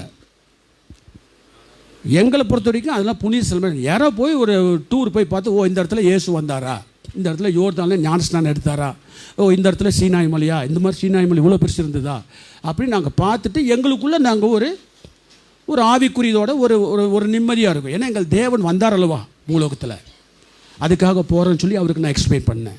கர்த்தருடைய நாமத்துக்கு ஸ்தோத்திரம். அப்படி என்றால் இவைகளை இந்த உலக வாழ்க்கையிலே நாம் ஆசீர்வாதமாக இருப்பதற்கும் ஆவிக்குரிய வாழ்க்கையிலே ஆசீர்வாதமாக இருப்பதற்கும் 2 யார் கையில் தான் இருக்குது? நம்ம கையில் தான் இருக்குது. கர்த்தருடைய நாமத்துக்கு ஸ்தோத்திரம். அப்போது இந்த இயேசுவாகிய வாசல், அந்த வாசல் வழியாக உட்பிரவேசித்தால் நிச்சயமாக நமக்கு உலக பிரகாரமான ஆவிக்குரிய பிரகாரமான 2 நன்மைகளும் நமக்கு கிடைக்கும். கர்த்தருடைய நாமத்துக்கு ஸ்தோத்திரம். இந்த உலகத்தில் வரைக்கும் ஆசீர்வாதம் வேணுமே வேண்டாமாங்க? நிச்சயமாக வேணும். ஆசீர்வாதம் நிச்சயமாக எனக்கு வேணும். ஆசீர்வாதம் இல்லைனா நல்லா இருக்க முடியாது. அவன் பாருங்க, யாக்கோபு என்ன சொல்கிறாரு? என்னை ஆசீர்வதித்தால் ஒழிய உம்மை போக விடேன் என்று சொன்னார். ஆசீர்வாதம் கொடுக்கலையா? ஆசீர்வாதத்தோடு வந்தான். 2 பரிவாரங்கள் எடுத்து வந்தாங்கல்ல. இரு பரிவாரங்கள்னால் அது பாஸ்டர் தான் விளக்கம் கொடுத்தார். 2 பரிவாரங்கள்னால் நான் என்ன 2 அப்படி நினச்சிட்டு ஏதோ நினச்சிக்கிறாங்க அவங்க. அப்படி கிடையாது. 2 பரிவாரங்கள் என்றால் 2 ராஜாக்களுடைய பரிவாரங்கள் எப்படி இருக்கும்? அவ்வளோ சொத்து சுகத்தோடு வந்தாராம் யாக்கோபு. ஆனாலும் அவருக்கு என்ன பண்ணா? அவருக்கு தெரிஞ்சது இன்னொரு ஆசீர்வாதம் இருக்குது நமக்கு, அந்த ஆசீர்வாதத்தை பெற வேண்டும் என்று தான் அவர் என்ன பண்ணுறாரு? என்னை ஆசீர்வதித்தால் ஒழிய போக மாட்டேன் என்று சொல்லி அந்த ஆசீர்வாதத்தையும் பெற்றுக்கொண்டான். அவன் தேவனோடும் மனுஷனோடும் போராடி மேற்கொண்டான் என்று தேவனே சாட்சி சொல்கிறாரு. ஆச்சுங்களா? தேவனுடைய தீர்மானம் என்று ஒன்று இருக்கின்றது, தேவனுடைய சித்தம் ஒன்று இருக்கின்றது. ஆச்சா, இந்த 2ஐயும் மேற்கொண்டு அவன் என்ன பண்ணான்? தேவனுடைய ஆசீர்வாதத்தை பெற்றுக்கொண்டான். கேட்டுக்கிற 2 விதமான வாசல், இடுக்கமான எடுத்து வாசியங்கள் 2 விதமான வாசல் இருக்குது. மத்தேயு 7ஆம் அதிகாரம் 13ஆம் வசனம். இதெல்லாம் என்னென்னா பேஸு. நான் சொல்கிறதெல்லாம் பேஸு, ஸ்ட்ராங்கு, அஸ்திபாரம் போட்டுட்ருக்கிறேன். அதுக்கு பிறகு தான் சூப்பர் ஸ்ட்ரக்சர் கட்ட போகிறேன். நான் இப்போது அஸ்திபாரம் போடுறேன். மத்தேயு 7:13. இடுக்கமான வாசல் வழியாக உட்பிரவேசியுங்கள், விரிவும் வரி விசாலமா இருக்கும். அநேகர் இடுக்கமும் ஆ, சிலர், அதை கண்டுபிடிக்கிறவர்கள் சிலர் என்பதாக வேதம் சொல்கின்றது. இப்போ நான் ஜீவனுக்கு போகிற வாசலை நான் கண்டுபிடிக்கணுமாமா? வேணாம், அப்படி தான் சொல்லுது. எப்போங்க கண்டுபிடிப்பீங்க? நீங்கள் எப்போ கண்டுபிடிப்பீங்க? ஒரு இதை எப்போ கண்டுபிடிப்பீங்க? தொலைஞ்சு போனால் தான். கரெக்டாக சொல்கிறார் பிரதர், தொலைஞ்சு போனால் தான் கண்டுபிடிப்போம். அப்போ நம்முடைய வாழ்க்கையில் எவ்வளோ காரியங்கள் மத்தியில் நம் தேவனாகிய கர்த்தரை நாம் தொலைத்திருக்கின்றோம். ஆச்சுங்களா? நிறையா வசனங்களை தொலைத்திருக்கின்றோம். நிறையா வசனங்கள் கீழ்ப்படியாமல் இருந்திருக்கின்றோம். அன்பு கூறு என்பது ஒரு வசனம், அது ஒரு வாசல். அந்த வாசலில் போய் நீங்கள் அந்த அன்பு என்ற வாசலுக்குள்ளே போகிறது ரொம்ப ரொம்ப கஷ்டம். அவன் திட்டினாலும் உதைச்சாலும் சகிச்சு கொண்டு அப்படியே போகிறது ரொம்ப ரொம்ப கஷ்டம். இடுக்கும், அதுதான் இடுக்கமான வாசல். உலகத்திலே உங்களுக்கு உபத்திரம் உண்டு என்றால் தலைவலி, காய்ச்சல் இதெல்லாம் கிடையாது, வறுமை இதெல்லாம் கிடையாது. கர்த்தருடைய வார்த்தைக்கு கீழ்ப்பணிந்து நடப்பது தான் ரொம்ப இடுக்கமான வாசல். அந்த இடுக்கமான வாசலுக்குள்ளே நீங்கள் போனீங்கன்னா அது ரொம்பவும் வலி, குறுக்கும் நெடுக்குமாய் காணப்படும். ஆச்சுங்களா? ஆனால் அந்த வழியில் நீங்கள் போனீங்கன்னா இடுக்கமான வாசல், இயேசுவாகிய வாசல், போதக சிச்சிய ஜீவ வழி என்ற அந்த வாசலுக்குள்ளாக நீங்கள் செல்ல வேண்டும் என்றால் நீங்கள் ஜீவனுக்கு போகலாம். கர்த்தருடைய நாமத்துக்கு ஸ்தோத்திரம். நித்திய ஜீவனுக்கு நீங்கள் போகலாம். ஆச்சுங்களா? இதை கண்டுபிடிக்கிறவர்கள் நானும் நீங்களும் தான், வேறு யாருமே கிடையாது. ஏற்கனவே நம்ம வச்சுட்ருக்கோம், நம்ம அதை நம்முடைய லைஃப்பில் வச்சுட்ருக்கோம். நித்திய ஜீவன் என்றால் இயேசு. தெரியாதவங்க நிறையா பேர் இருக்கான். அவன் தெரியாதவனுக்கு அவன் கண்டுபிடிக்க வேண்டிய அவசியமே கிடையாது. அவனை கண்டுபிடிக்க வைக்கிறது தான் நம்மளுடைய கடமை. ஆச்சுங்களா? அப்போ நம்முடைய வாழ்க்கையிலே சில காரியங்களை நாம் தொலைத்திருப்போம். அப்போ அதை நம்ம கண்டுபிடிக்க வேண்டியவர்களாய் காணப்படுவோம். கர்த்தருடைய நாமத்துக்கு ஸ்தோத்திரம். அப்போ பாருங்கள், ஜீவனுக்கு போகிற வாசல் இடுக்கமான வாசல். இன்னொன்று கேட்டுக்கு போகிற வாசல். அது விசாலமாக இருக்கும். அடித்தான திருப்பி 2 அறை. இயேசு கிறிஸ்து அப்படி சொல்லல. ஒருவன் ஒரு கணத்தில் இறைந்தால் மறுகணத்தை திருப்பி காட்டு. அது ஒரு போதகர் ஒரு மாதிரி சொல்லுவார். ஒரு கணத்தில் இறந்தால் மறுகணத்தை திருப்பி காட்டுன்னு சொல்லவே முடியாது. ஏன்னா அது ஒரு ப்ராக்டிக்கல் எக்ஸ்பீரியன்ஸோடு சொல்லுவார் அவர். ஆச்சுங்களா? அதாவது நம்மளை கன்னத்திலேயே அறைய முடியாது என்பதை அவர் நல்லா சொல்லுவார் அவர். அப்போ பாருங்கள், கேட்டுக்கு போகிற வாசல் திருப்பி அடி அப்படிங்கிற மாதிரி வரும். அந்த வழி விசாலமாக இருக்கும். ஆச்சுங்களா? அந்த வழி கேட்டுக்கு போகும். அதை அநேகர் கண்டுபிடிப்பார்கள். ஆச்சுங்களா? பழிக்கு பழி. ஆச்சுங்களா? எப்போவோ ஒரு வருஷத்தில் போனதில்லை, யாரோ போனதெல்லாம் திருப்பி திருப்பி. அது எப்படி? திறக்கப்பட்ட பிரேத குழி மாதிரி. அது திறக்கப்பட்ட பிரேத குழி. பழைய காரியங்கள் 1956 நம்முடைய நீதி நியாயஸ்தலங்கள் ஒரு அதிகாரத்தை போட்டாங்க. இனிமேல் யாரும் இது என்னது சொல்லிட்டு வரக்கூடாது. 1956 போட்டாங்க ஒரு இது. ஆனாலும் சில பேர் அதெல்லாம் பழைய காரியங்கள்லாம் வைத்து இப்போ இது பண்ணனால தொண்டை திறக்கப்பட்ட பிரேதக்குழி மாதிரி பழைய காரியங்களை எடுத்துக்கொண்டு இப்பொழுது மனித மாண்பற்றவர்களாக இருக்கின்றார்கள். கர்த்தருடைய நாமத்துக்கு ஸ்தோத்திரம். ஆனால் நம்ம எல்லாம் கர்த்தர் அந்த மாதிரி வைக்கவில்லை. நாமெல்லாம் என்ன? இடுக்கமான வாசல் வழியாய் போகின்றவர்கள். கர்த்தருடைய நாமத்துக்கு ஸ்தோத்திரம். ஆக இந்த மாதிரி சூழ்நிலையில் நாம் எப்படிப்பட்டவர்களாக இருக்க வேண்டும் என்று நான் விரும்புகிறேன், நீங்கள் விரும்புகிறீர்கள் என்றால் என்ன மாதிரி உலகத்தில் ஒருத்தரும் இருக்கக்கூடாது. அவ்வளோ நல்லவன், அவ்வளோ அன்பு செலுத்துறவன் அப்படி என்று தேவன் எனக்கு சொல்ல வேண்டும். அப்படி ஒரு வாசம் இருக்கும்ல நமக்கெல்லாம். தேவன் என் மீது அன்பு செலுத்த, தேவன் என் மீது, தேவனுடைய கண்கள் தம்மை பற்றி உத்தம இருதயத்தோடு உள்ளவர்களுக்கு தம்முடைய வல்லமை விளங்க பண்ணுவதற்கு தேவனுடைய கண்கள் பூமியின் மீதெங்கும் உலாவி கொண்டிருக்கின்றதாம். பார்த்தீங்களா? அப்போ பாருங்கள், தேவனுடைய கண்கள் உலாவி கொண்டிருக்கின்றது அவருடைய வல்லமையை நான் பெற்றுக்கொள்வதற்காக. அப்போ தேவனுடைய வல்லமையை நான் பெற்றுக்கொள்ள அவருக்கு எவ்வளோ குணாதிசயங்கள். அவர் ஐஸ்வர்ய சம்பனர். ஆச்சுங்களா? அவர் கிருபையுள்ளவர், இரக்கமுள்ளவர், அவர் ஐஸ்வர்யம் உள்ளவர். நல்லா யோசி, பூமியில் ஐஸ்வர்யம் நமக்கு தேவை. கர்த்தருடைய நாமத்துக்கு ஸ்தோத்திரம். அப்போ பாருங்கள், உலகத்தில் இவனை போல ஒத்த ஒருவன் இல்லை என்று சொல்லும்படியான ஒரு காரியத்தை நான் பெற வேண்டும் என்பது என்னுடைய வாஞ்சி. கர்த்தருடைய நாமத்துக்கு ஸ்தோத்திரம். 2வது என்னன்னா, ஒரு இளைப்பாறுதல் உள்ள வாழ்க்கை நமக்கு வேணும். இன்கம்பேரபிள். ஃபர்ஸ்ட் என்னது? Incomparable. I should not be compared with anybody. To that level God has to give all that potential to me.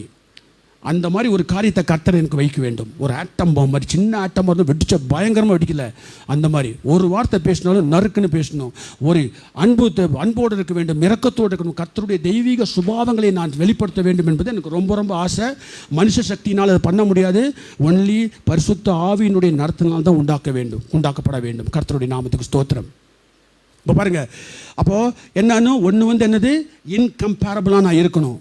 ரெண்டாவது, இலைப்பாறுதலோடு சந்தோஷமாய் சுற்றுப்புறத்தாரில் எந்த விதமான காரியங்களும் இல்லாததுக்கு இலைப்பாறுதலாக இருக்கணும். இலைப்பு ஆறுதல். கர்த்தருடைய நாமத்துக்கு ஸ்தோத்திரம். இழப்பு பஞ்சவங்க எப்படிங்க இருப்பாங்க? சாகிறப்போ இலைப்பு வந்தவர்கள். நான் ஒரு 2-3 இது பார்த்தேன். இந்த எகிப்தில் இந்த இஸ்ரேலில் சண்டை நடக்குது பார்த்தீங்களா? அப்போ ஒரு பாப்பா இறந்து போகுது. அந்த இறந்து போகிறத சீனை எடுத்து காமிச்சார். அந்த ஒரு எடுத்து காமிச்சாங்க. அப்படியே அது எல்லாத்தையும் பேசிகிட்டே இருக்குது. கடைசியில் இழப்பு வாங்குது ஆத்துமா. இழப்பு வாங்கி ஒரு டீப் பிரீத்துங்க. அந்த இழப்பு வாங்கும் பொழுது இந்த கண்ணெல்லாம் மூஞ்சியெல்லாம் விகாரமாக போகுது. அருமையான நல்ல பாப்பா அது. ஆச்சா, மூஞ்சி விகாரமாக போகுது, 2 கண்ணு இப்படி வருது, நாக்கு துருத்துது. இதெல்லாம் இழைப்புக்கு ஒரு அடையாளம். ஆனால் கர்த்தர் சொல்கிறாரு, வருத்தப்பட்டு பாரம் சுமக்கிறவர்களே நீங்கள் எல்லாரும் என்னிடத்தில் வாருங்கள், நான் உங்களுக்கு இலைப்பாறுதல் தருவேன். அப்படிப்பட்ட நிலைமையில் இந்த உலகத்தினுடைய வாழ்க்கையிலே இலைப்பாறுதல் அற்றவர்களாக உயிர் போகக்கூடிய லெவலில் இது நடக்குமோ நடக்காதோ என்று இருக்கும் பட்சத்தில், வேலை கிடைக்குமோ கிடைக்காதோ என்று இருக்கும் பட்சத்தில், இந்த நன்மை எனக்கு வாழ்க்கையில் கிடைக்காதோ என்று ஆத்துமாக்கள் இழைப்பு கொண்டவர்களாக இருக்கும் பொழுது கர்த்தர் ஒரு இலைப்பாறுதலை அவர் அனுப்புகிறார். அப்பேற்பட்ட இலைப்பாறுதலை பெற்றவனாக நான் காணப்பட வேண்டும். இன்கம்பேரபிளாக இருக்க வேண்டும். இலைப்பாறுதல் உள்ளவனாக காணப்பட வேண்டும். 3வது காரியம் என்னவென்னா, உலகத்தில் எந்த போராட்டங்கள் எதிர்ப்புகள் வந்தாலும் கூட அதை எதிர்த்து நின்று திராணி உள்ளவர்களாக இருக்க வேண்டும். இந்த 3 காரியம் நமக்கு எப்போது வேணும். இந்த 3 காரியமும் 3 ராஜாக்களுக்கு கிடைச்சிது. அந்த ராஜாக்களுக்கு இந்த 3 காரியம் கிடைக்க வேண்டும் என்றால் அவர்களிலே காணப்பட்ட ப்ளஸ் பாயிண்ட் மாத்திரம் சொல்கிறேன், மைனஸ் பாயிண்ட் வேண்டாம் நமக்கு. ஏன்னா மைனஸ் பாயிண்ட் இருந்தது, அது எதுக்கு நம்ம சொல்லிட்டு நல்லதே நினைப்போம். ஆச்சா, அப்புறம் உங்களுக்கு தான் வசனம் கொடுக்குறப்ப நீங்கள் போய் மேலே படிச்சிங்க. கர்த்தருடைய நாமத்துக்கு ஸ்தோத்திரம். இந்த எண்ணத்தோடு 3 பேர் தேடினாங்க. அன்போடு ஒரு ராஜா தேடினான், உறுதியாய் ஒரு ராஜா தேடினான், ஒருமனப்பட்டு ஏகமாக ஒரு சிந்தையாக ஒரு ராஜா தோணினான். ஆக முதலாவது நாம் படிக்க போகிறது என்னென்னா, யோசியா ராஜாவை பற்றி நாம் படிப்போம். யோசியா ராஜா அவன் என்ன பண்ணுறாங்கன்னா, 2 ராஜாக்கள் 23ஆம் அதிகாரம் 25வது வசனம். அங்கே சொல்கிறோம், 2 ராஜாக்கள் 23வது அதிகாரம் 25வது வசனத்தில் சொல்கிறாரு,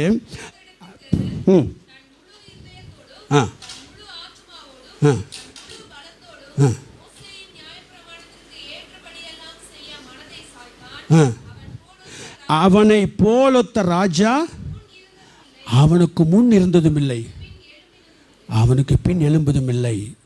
இப்படியும் கர்த்தர் உங்களை பார்த்து சொல்லணும். இப்படி இந்த ஒரு சர்டிஃபிகேட்டை உங்களை பார்த்து கர்த்தர் சொல்லணும். கர்த்தருடைய நாமத்துக்கு பாஸ்டர் 11 வரைக்கும் பேசுங்க அப்படின்னாரு. இல்லை 1 மணி நேரம் பேசுங்கன்னு சொன்னேன். இப்போ 11:30 வரைக்கும் பேசுங்கன்னு சொன்னார். எனக்கு இன்னும் ஒரு 20 நிமிஷம் இருக்குது, முடிச்சிடறேன் நான் இதை. கர்த்தருடைய நாமத்துக்கு ஸ்தோத்திரம். அப்போ பாருங்கள், அவனை போலத்த ராஜா அவனுக்கு முன் இருந்ததும் இல்லை, அவனுக்கு பின் எழும்புவதும் இல்லை என்று சொன்னான். இப்பேற்பட்டதான ஒரு சர்டிஃபிகேட் வேதம் தர காரணம் என்ன? 2 நாளாகமும் 34ஆம் அதிகாரம் 1-3 வரைக்கும் நான் பாயிண்ட் வசனம் எழுதிக்கிங்க. நான் பாயிண்ட்ஸ் மாத்திரம் படிக்கிறேன். 8 வயசில் யோசியா ராஜாவான வசனத்தை சொல்கிறேன், நீங்கள் எழுதிக்கிங்க. ஆனால் படிக்க வேண்டாம், என்ன டைம் இல்லை. 8 வயதில் யோசியா ராஜாவான. 8 வயசில் எவனாவது ஆக முடியுமாங்க? 8 வயசு குழந்தை, அந்த குழந்தைக்கு என்ன வலிங்க? அந்த குழந்தைக்கு என்ன வயசு இருக்கும்? 8 வயசு குழந்தை எதாவது இருக்கா? இங்கே உண்மை இல்லை ஆச்சுங்களா? சரி, 8 வயசில் யோசியா ராஜாவானான். இந்த யோசியாவை குறித்து தான் அவர் ஆண்டவர் சொல்கிறாரு, அவனை போலொத்த ராஜா அவனுக்கு முன் இருந்ததும் இல்லை, பின் எழும்பினதும் இல்லை என்பதாக சொல்கிறான். அதே மாதிரி ஒரு சர்டிஃபிகேட் நமக்கு கொடுக்க வேண்டும் என்றால் தேவன் நமக்கு கொடுக்கப்படுகின்ற காரியங்கள் என்ன என்று பார்ப்போம். 8 வயதில் யோசியா ராஜாவானான். 38 வருஷம் அவன் எருசலேமில் அரசாண்டான். யோசியா என்பதற்கு என்ன அர்த்தம்னா, தேவனால், யெகோவா தேவனால் தாங்கப்பட்டவன். கர்த்தருடைய நாமத்துக்கு ஸ்தோத்திரம். யெகோவா தேவனால் தாங்கப்பட்டான். அவனை போல ஒத்த ஒரு ராஜா உலகத்திலேயே முன்னாலே இல்லை பின்னாலே இல்லை என்று சொல்வதற்கு காரணம், அவன் செய்த ஒரே ஒரு காரணம், அவன் தேவனால் தாங்கப்பட்டவனாய் இருந்தான். வசனங்கள் சொல்லும் பொழுது, வெளிப்படத்தில் பார்க்கும் பொழுது, ஊழியக்காரர்கள் எல்லாம் தேவன் தன்னுடைய வழக்கத்திலே தாங்கி கொண்டு இருக்கின்றாராமா, தாங்கி கொண்டிருக்கின்றார். இப்படின்னு போட்டால் டொக்குன்னு உழுந்துடும். கரெக்டா? இப்படி போட்டால் அப்போ ஊழியக்காரர்கள் ரொம்ப ஜாக்கிரதையாக இருக்கணும். தேவனால் தாங்கப்பட்டவர்களாக இருந்தால் ரொம்ப கேர்ஃபுல்லாக இருக்கணும். நம்ம இப்போ நீங்கள் எல்லாம் ஊழியக்காரர்கள், அந்த காலத்திலிருந்து ஆச்சரியமான ஒளிநிறத்துக்கு வரவழைத்தனுடைய புண்ணியங்களை அறிவிக்கும்படிக்கு நீங்கள் எல்லாம் ராஜரீக ஆசாரிய கூட்டம், தெரிந்து கொள்ளப்பட்ட ஜனம், பரிசுத்த ஜாதி, அவருக்கு சொந்த ஜனம் என்பதாக வேதம் சொல்கின்றது. அப்போ தேவனால் தாங்கப்பட்டவனாக இருக்க வேண்டும். கர்த்தருடைய நாமத்துக்கு ஸ்தோத்திரம். உங்கள் ஜெபத்தில் கூட இந்த வார்த்தைகளை சொல்லி சொல்லி நீங்கள் ஜெபம் பண்ணணும். கர்த்தாவே, உம்மால் நான் தாங்கப்பட வேண்டும் ஆண்டவரே, என் சுயபலத்தினால ஒன்றும் செய்யக்கூடாது. பிகாஸ் யோசியா, அந்த பேருக்கு அர்த்தம் தேவனால் தாங்கப்பட்டவன். அவன் அந்த வசனத்தை பார்க்கும் பொழுது, அவன் தன் தகப்பனாகிய தேவனை தேட ஆரம்பித்தான். நம் தகப்பனாகிய தாவீதின் தேவனை தேட ஆரம்பித்தான். கர்த்தருடைய நாமத்துக்கு ஸ்தோத்திரம். ஆச்சா, தகப்பனாகிய தாவீதின் தேவனை தேட ஆரம்பித்தான். தாவீதை குறித்து சொல்லும் பொழுது என்ன சொல்லுது? தாவீது கர்த்தருடைய தேவனுடைய இருதயத்துக்கு ஏற்ற மனுஷனாயிருந்தான். இப்போ தாவீதுக்கு ஏற்ற மனுஷனான தாவீதுடைய தேவனை அவன் யோசியா தேட ஆரம்பித்தான். அப்போ பாருங்கள், நம்மை நம்முடைய பிள்ளைகளோ, நம்மை சார்ந்தவர்களோ, நம்முடைய கீழே இருப்பவர்களோ நம்மை தேட வேண்டும் என்றால், நமக்குரிய சில குணாதிசயங்களை ஏற்ற, நாம் தேவனுக்கு ஏற்ற இருதயத்தை கொண்டவர்களாக இருந்தால்தான் அவர்கள் பின்பற்ற முடியும். அப்படி தேவனுக்கு ஏற்ற இருதயத்தை நாம் பெற்றவர்களாக காணப்படுகின்றோமோ? கர்த்தருடைய நாமத்துக்கு ஸ்தோத்திரம். அப்போது தாவீதினுடைய தேவனாகிய இருதயம், அவருடைய இருதயத்தை ஏற்றவனாக நாம் காணப்பட வேண்டும். தேவனால் தாங்கப்பட வேண்டும். தேவனை தேட மனதாக இருக்க வேண்டும். அடுத்த வசனம் பார்க்கும்போது, அவன் கர்த்தருடைய பார்வைக்கு செம்மையானதை செய்தான். 2 நாளாகமம் 34:2. அவன் கர்த்தருடைய பார்வைக்கு செம்மையானதை செய்தான். கர்த்தருடைய பார்வைக்கு செம்மையானதை செய்தான். அவனுடைய பார்வைக்கு செம்மையானதை அவன் செய்யலை, தேவனுடைய பார்வைக்கு. நம்மள கூட நான் பரிசுத்தமாக இருக்கேன், நான் பரிசுத்தமாக இருக்கேன்னு சொல்லி நமக்கேற்ற பரிசுத்தத்தை நம்ம காமிச்சுக்கலாம். நேராக வரலாம், பிரசங்கம் பண்ணலாம், வர்ஷிப்பிங் பண்ணலாம், கீபோர்ட் போடலாம், ஜெபத்தில் கலந்துக்கலாம், பரிசுத்தாவிகள் நிறையலாம், எல்லாம் நான் பரிசுத்தமாக இருக்கேன்னு சொல்லி எனக்கேற்ற பரிசுத்தமாய் நான் இருக்க சான்ஸ் உண்டு. ஆனால் தேவன் சொல்கிறாரு, அவருக்கேற்ற பரிசுத்தமாக இருக்க வேண்டுமாம். எடுத்து வாசிங்கள். லேவியராகமம் 20:26. நமக்கேற்ற பரிசுத்தம் அல்ல, அவருக்கேற்ற பரிசுத்தத்தோடு நாம் ஜீவிக்க வேண்டும். கர்த்தருடைய நாமத்துக்கு ஸ்தோத்திரம்.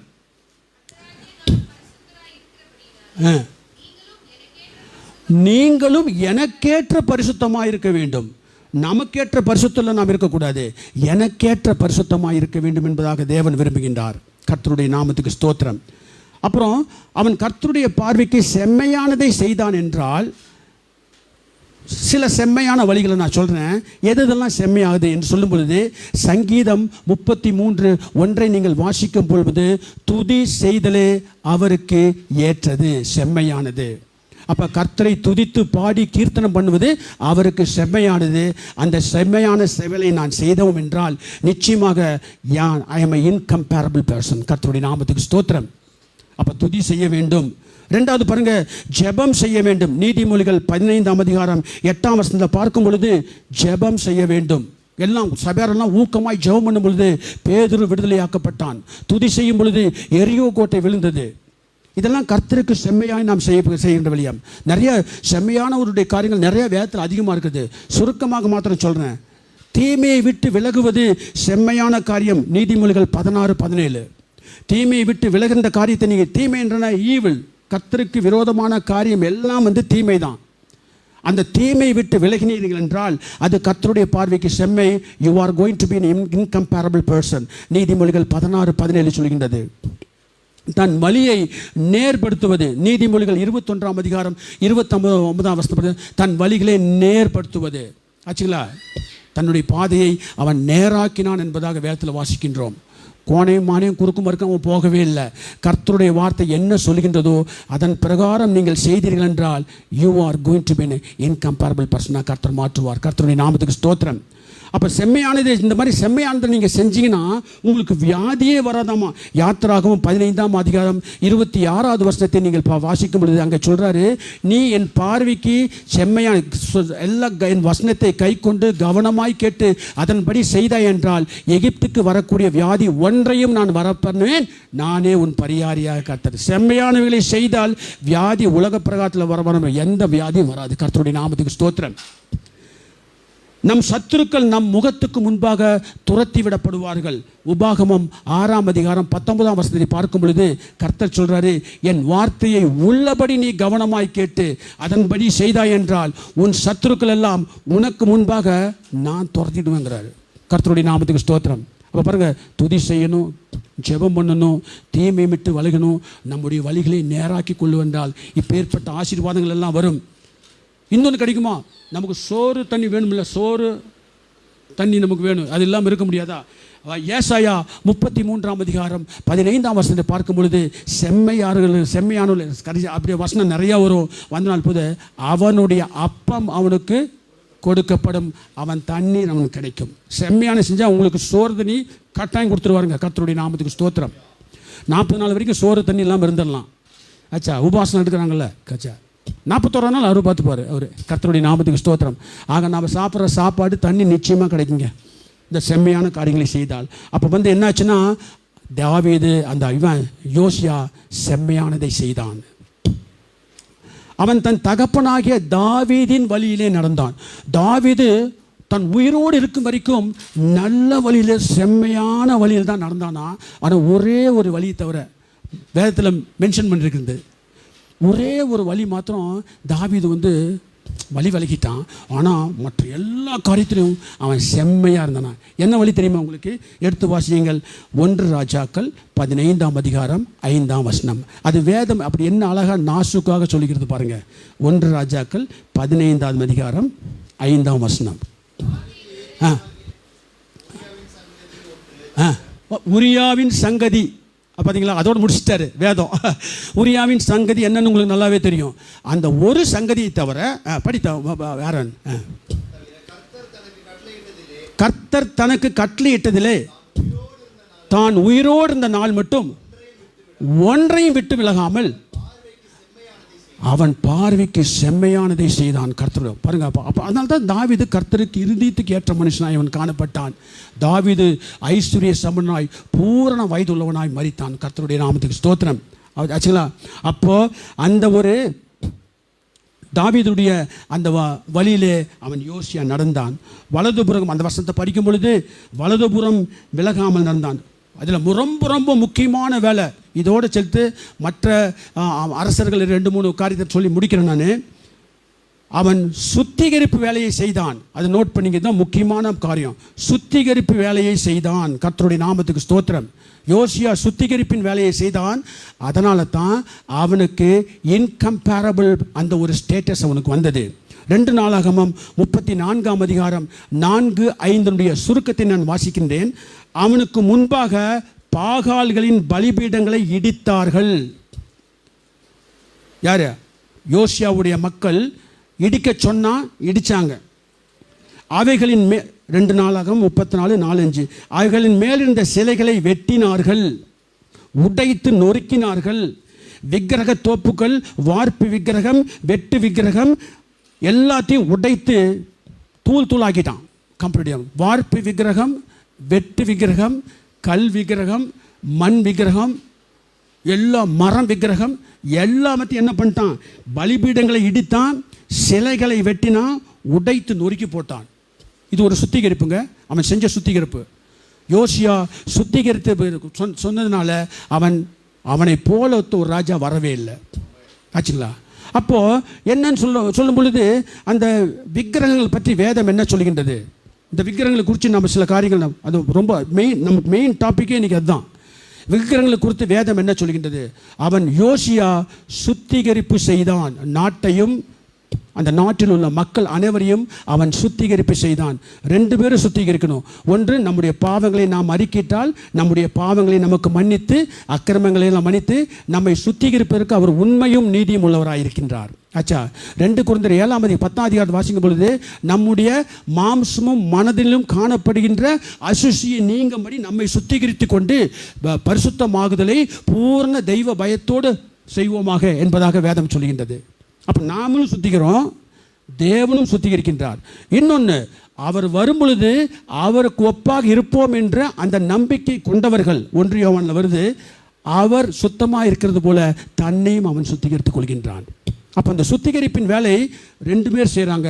ஒன்று யார்? கர்த்தர் செய்கிறாரு. 2வது நாமே சுத்திகரித்து கொள்ள வேண்டும். யோசியா சுத்திகரித்தான். பாருங்க, அவன் என்ன சொல்கிறான் பாருங்க. விக்கிரகங்கள், வார்ப்பு விக்கிரகங்கள், அந்த விக்கிரகங்கள், இந்த விக்கிரகங்கள் எல்லாத்தையும் அவன் செய்கிறான். முதலாவது, விக்கிரகம் என்பது, ஒரு விக்கிரகம் என்றால் வேதம் கொடுக்கக்கூடிய ஒரு டெஃபினிஷன் பாருங்க. உபாகமம் 27:15. ஒரு விக்கிரகம் என்று சொன்னால் தேவன் கொடுக்கக்கூடிய டெஃபினிஷன் உபாகமம் 27:15. அது கர்த்தருக்கு அருவருப்பான காரியம், தொழிலாளியுடைய கைவேலையாய் இருக்கின்றது. 3வது, வார்ப்பிக்கப்பட்டதுமான, உண்டு பண்ணி ஒளிப்பிடத்திலே வைக்கப்படுகின்றதான காரியம். எக்ஸ்போஸ் ஆகாது. நம்முடைய தேவனாகிய கர்த்தர் அப்படியே நேராக டைரக்டாக அவர் நமக்கெல்லாம் எங்கே போனாலும் சுற்றி நன்மை செய்கிறவராய் சுற்றி திருந்தார். அப்போ வேதம் கொடுக்கக்கூடிய ஒரு டெஃபினிஷன் விக்கிரகத்துக்கு என்னென்னா, ஒரு விக்கிரகம் என்பது தேவனுக்கு அருவருப்பானது. ஒரு விக்கிரகம் என்பது மனுஷனுடைய கை வேலையாக இருக்கின்றது. ஒரு விக்கிரகம் என்பது ஒளிப்பிடத்திலே வைக்கப்படக்கூடியது. அந்த ஒளிப்பிடத்தில் வைக்கப்பட்டு ஒரு திரையை போட்டுருவாங்க, அதை திறந்து காசு வாங்கிக்குவான். ஏன்னா இது மனுஷனுடைய கை வேலை. அந்த விக்கிரகத்தை உண்டு பண்ணி அவன் காசு பழைப்பறதுக்காக அவன் இந்த மாதிரி பண்ணுறான். அப்பேற்பட்ட விக்கிரகத்தை, ஊமையான விக்கிரகத்தின் மேல் நம்பிக்கை வைத்து அஞ்ஞானிகளைப் போல சுற்றி கொண்டிருக்கிற தேவன் அங்கலாய்க்கிறார். கர்த்தருடைய நாமத்துக்கு ஸ்தோத்திரம். ஆனால் நம்மை கர்த்தர் என்ன பண்ணிருக்காரு? ஜீவனுள்ள தேவனாகிய கர்த்தரை நாம் ராஜரிகம் பண்ணுகிறார் என்று, ஆள்கிறார் என்று சொல்லி நம்மை துதிக்கும்படி கர்த்தர் செய்திருக்கின்றார். அப்போ அந்த விக்கிரகத்துக்குரிய காரியங்களை 115 சங்கீதம் 115:4 படிக்கிறேன். சங்கீதம் 115:4. அது பொன்னும் வெள்ளியும் மரமும் கல்லும் மனுஷனுடைய கை வேலையுமாய் இருக்கிறது. வாய் இருக்குது, பேசாது. கண் இருக்குது, காணாது. காது இருக்குது, கேளாது. மூக்கு இருக்குது, முகராது. கை இருக்குது, தொடாது. கால் இருக்குது, நடவாது. தொண்டை இருக்குது, சத்தமிடாது. வேதம் சொல்கின்ற ஒரு காரியம். விக்கிரகத்துக்கு இந்த குணாதிசயங்கள் ஏசாயா 41:29 பார்க்கும் பொழுது, அந்த விக்கிரகம் காற்றும் வெறுமையுமானது. அப்படி தானே? ஒரு விக்கிரகத்தை எடுத்து நீங்கள் உடச்சி பார்த்தீங்கன்னா உள்ள போலாக இருக்கும். ஏன்னா ரொம்ப உள்ள செய்தாச்சுன்னா வெயிட் ஆகிடும். அது அதனால தான் போலாக பண்ணி அப்படியே வார்ப் பண்ணி வச்சுருப்பான், மோல்டு பண்ணி வச்சுருப்பான். அந்த விக்கிரகம் ஏசாயா 41:29 அது காற்றும் வெறுமையுமான் தானே.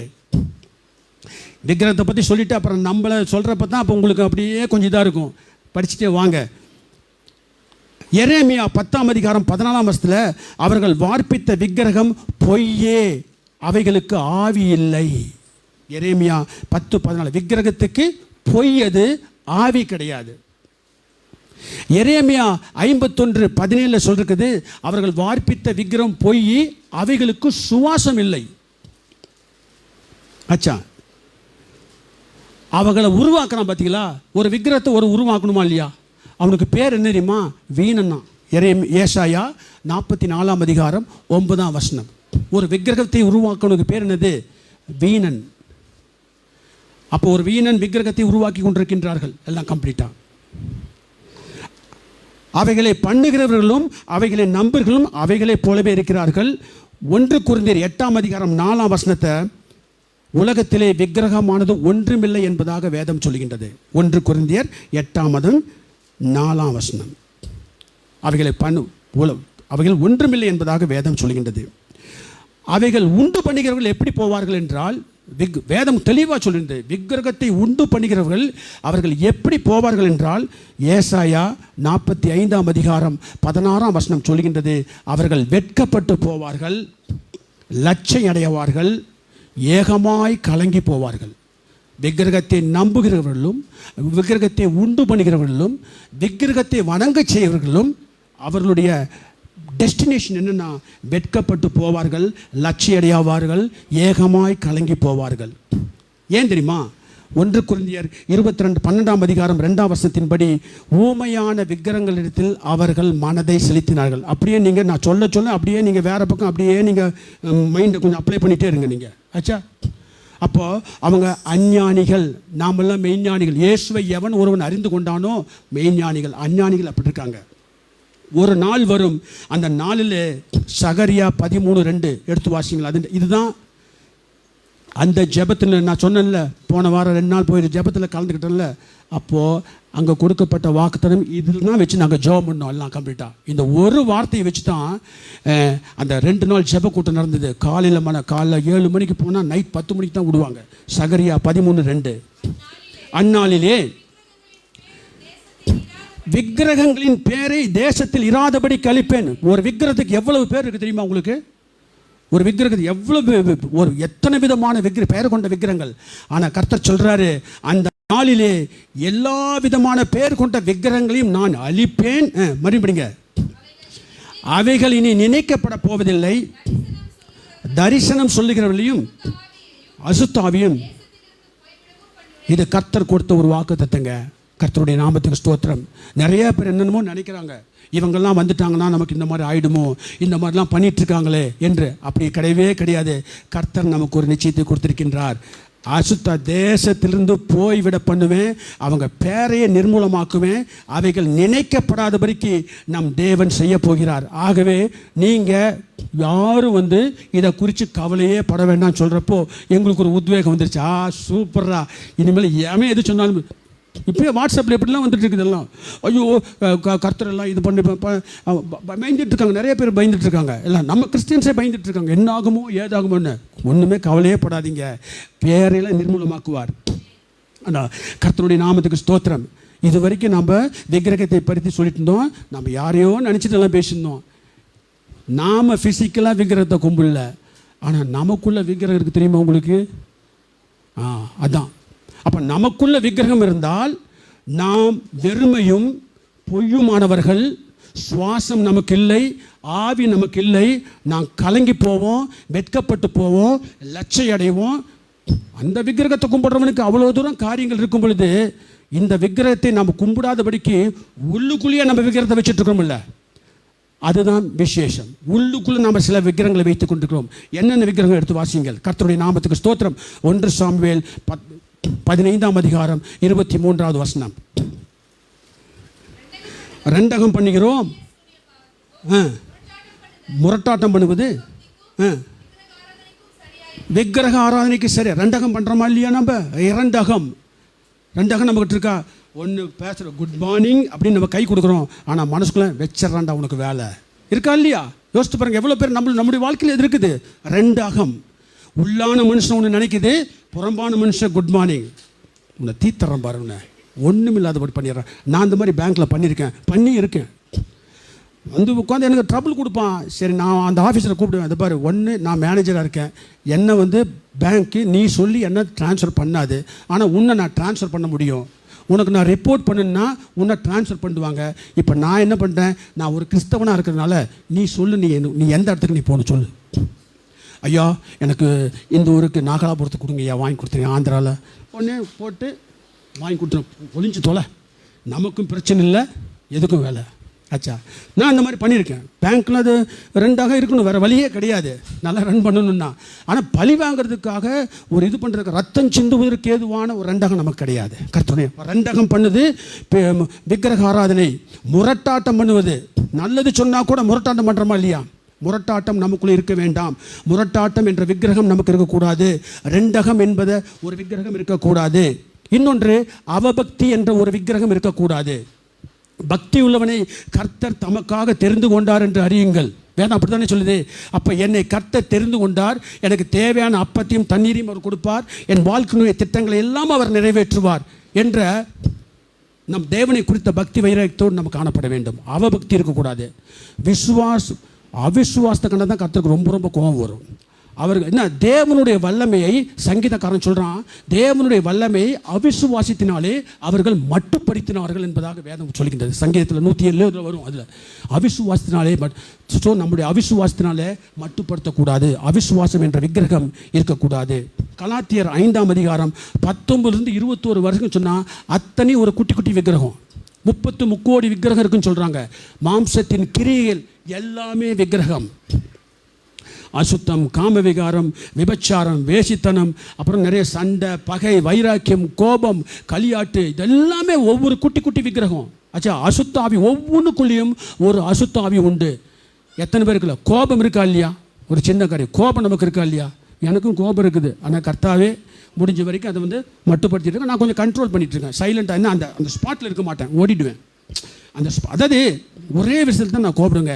என்னை ஒரு முட்டாளு நினச்சிட்டு பண்ணானே எனக்கு கோபம் வந்துடும். அது ஒன்று தான், வேறு ஒன்றும் கிடையாது. ஆச்சுங்களா? வேறு ஒன்றுக்கும் இதில் பண்ண மாட்டேன். யாராவது ஃபூல் பண்ணால் ரொம்ப கோபம் வந்துடும். அது ஒன்று தான். அது கூட கர்த்தர் முன்னாலும் நான் இது பண்ணிட்டுருக்கேன். அப்போ கோபம் இருக்குல்ல, வைராக்கியம், வீட்டுக்கே போக மாட்டேன். மன்னிச்சிடுவாங்க, மன்னித்து விடுவார்கள்.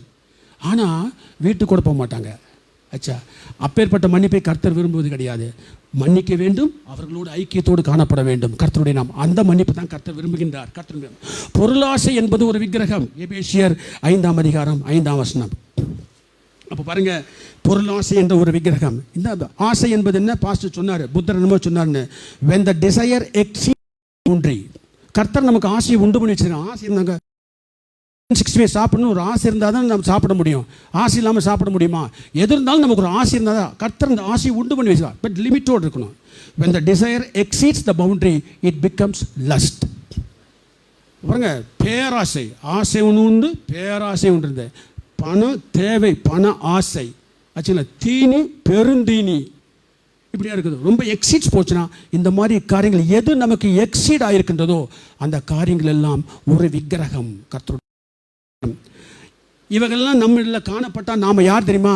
பைபிளை தூக்குறோம், எல்லாம் பண்ணுறோம். நமக்கு என்ன? ஏன்னா விக்கிரகத்துக்கு உண்டான எல்லாம் அப்ளிகபிள் ஆகும். அதுவே வீணர்கள், பொய்யர். வேதம் நமக்கு கொடுக்கக்கூடிய விக்கிரகத்தை யார் கும்பிட்றானோ, விக்கிரகத்தை யார் உள்ளே வச்சிருக்கானோ அவர்களுக்கு வேதம் கொடுக்கக்கூடிய பெயர் இதுதான். அப்போ இந்த பெயர்களை கொண்டவன் எங்கே போவான் தெரியுமா? எடுத்து வாசியுங்கள். வெளிப்படுத்தின விசேஷம் 21ஆம் அதிகாரம் 8ஆம் வசனத்தை பார்க்கும் பொழுது, அவர்கள் 2ஆம் மரணமாகிய அக்கினியும் கந்தகமும் எரிகிற கடலிலே பங்கடைவார்கள். கர்த்தருடைய நாமத்துக்கு ஸ்தோத்திரம். அப்போ பாருங்க, இப்பேற்பட்ட விக்கிரகங்கள் நம்ம இடத்துல காணப்படக்கூடாது. நம்ம எங்கெங்கேயோ விக்கிரகத்தை வச்சு எங்கெங்கேயோ எவனோ பண்ணிட்டு இருக்கான்னு சொல்லி பற்றி அவ்வளோ தூரம் நம்ம பார்த்துட்டு இருந்தோம். ஆனால் அப்பேற்பட்ட விக்கிரகங்கள் நமக்குள்ளேயும் காணப்படுகின்றது. இது இருக்கக்கூடாது. யோசியா ராஜன் அத்தனை சிலையை உடைச்சு நாசம் பண்ணிட்டான். ஒரு சிலையை உடைத்த என்றால் அதனுடைய வடிவமே போயிட்டு தானே. ஒரு இதை டெஸ்ட்ராய் பண்ணிட்டோம்னா அந்த வடிவமே போயிடும். இப்போ நான் ஒரு பாவத்தை நான் விட்டு விட்டால் அந்த வடிவமே போயிடும், திருப்பி வரக்கூடாது. ஆனால் திருப்பி வந்துச்சுன்னா அது என்ன அர்த்தம்? பின்மாற்றம். பின்மாற்றம் நம்முடைய வாழ்க்கையிலே காணப்படக்கூடாது. இன்னும் 2 பாயிண்ட் சொல்லி நான் முடிக்கிறேன். நான் இவைகளை எந்த பருவத்தில் அவன் செய்தான் என்றால் 2 நாளாகமம் 34ஆம் வசனம் 34ஆம் அதிகாரம் 3ஆம் வசனம். 2 நாளாகமம் 34:3. தான் இன்னும் இளவயதா இருக்கும் பொழுது இந்த காரியத்தை செய்தான். அவன் ராஜ்யபாரம் எடுக்கும் பொழுது 8 வருஷம், 30 வருஷம் ராஜ்யம் பண்ணுனா, 8 வருஷம் ராஜ்யம் பண்ணும்போது இதை எடுத்தானா. அப்போ 16 வயசு. அப்போ 16 வயசில் இந்த காரியங்கள்லாம் அவன் பண்ணுறான். வாலிபனாக இருந்த பொழுது பண்ணான். கர்த்தர் தேவன் கூட மனுஷனை வாலிபனாக தான் சிருஷ்டித்தார், குழந்தைய சிருஷ்டிக்கவே இல்லை. இப்போ நாமெல்லாம் யார்? மெய்யான நீதியிலும் பரிசுத்திலும் தேவனுடைய சாயலாய் உருவாக்கப்பட்ட பரிசுத்த புதிய மனுஷனை நாம் தடுத்து கொண்டிருக்கின்றோம். ஆச்சுங்களா? அப்போ நாம் என்னது? வாலிபர்கள். வயசு எவ்வளோதான் ஆனாலும் நம்ம வாலிபர்கள் தான். நீங்கள் ஒத்துக்கிறீங்களா பிரதர்? 80 வயசு 90 வயசு இருந்தாலும் வாலிபர்கள் தான் நம்ம. ஏன் சொல்லுங்க பார்க்கலாம்? பொல்லாங்கனை ஜெயித்திருக்கின்றோம். வேத வசனம் நம்ம நிலைத்திருக்கின்ற. எடுத்து வாசிகள் 1 யோவான். எவ்வளோ வயசு இருந்தாலும் நாம் வாலிபர்கள் தான். அதில் எந்த விதமான காரியமும் இல்லை, டவுட்டே வேண்டாம். 1 யோவான் 2ஆம் அதிகாரம் 14ஆம் வசனம்.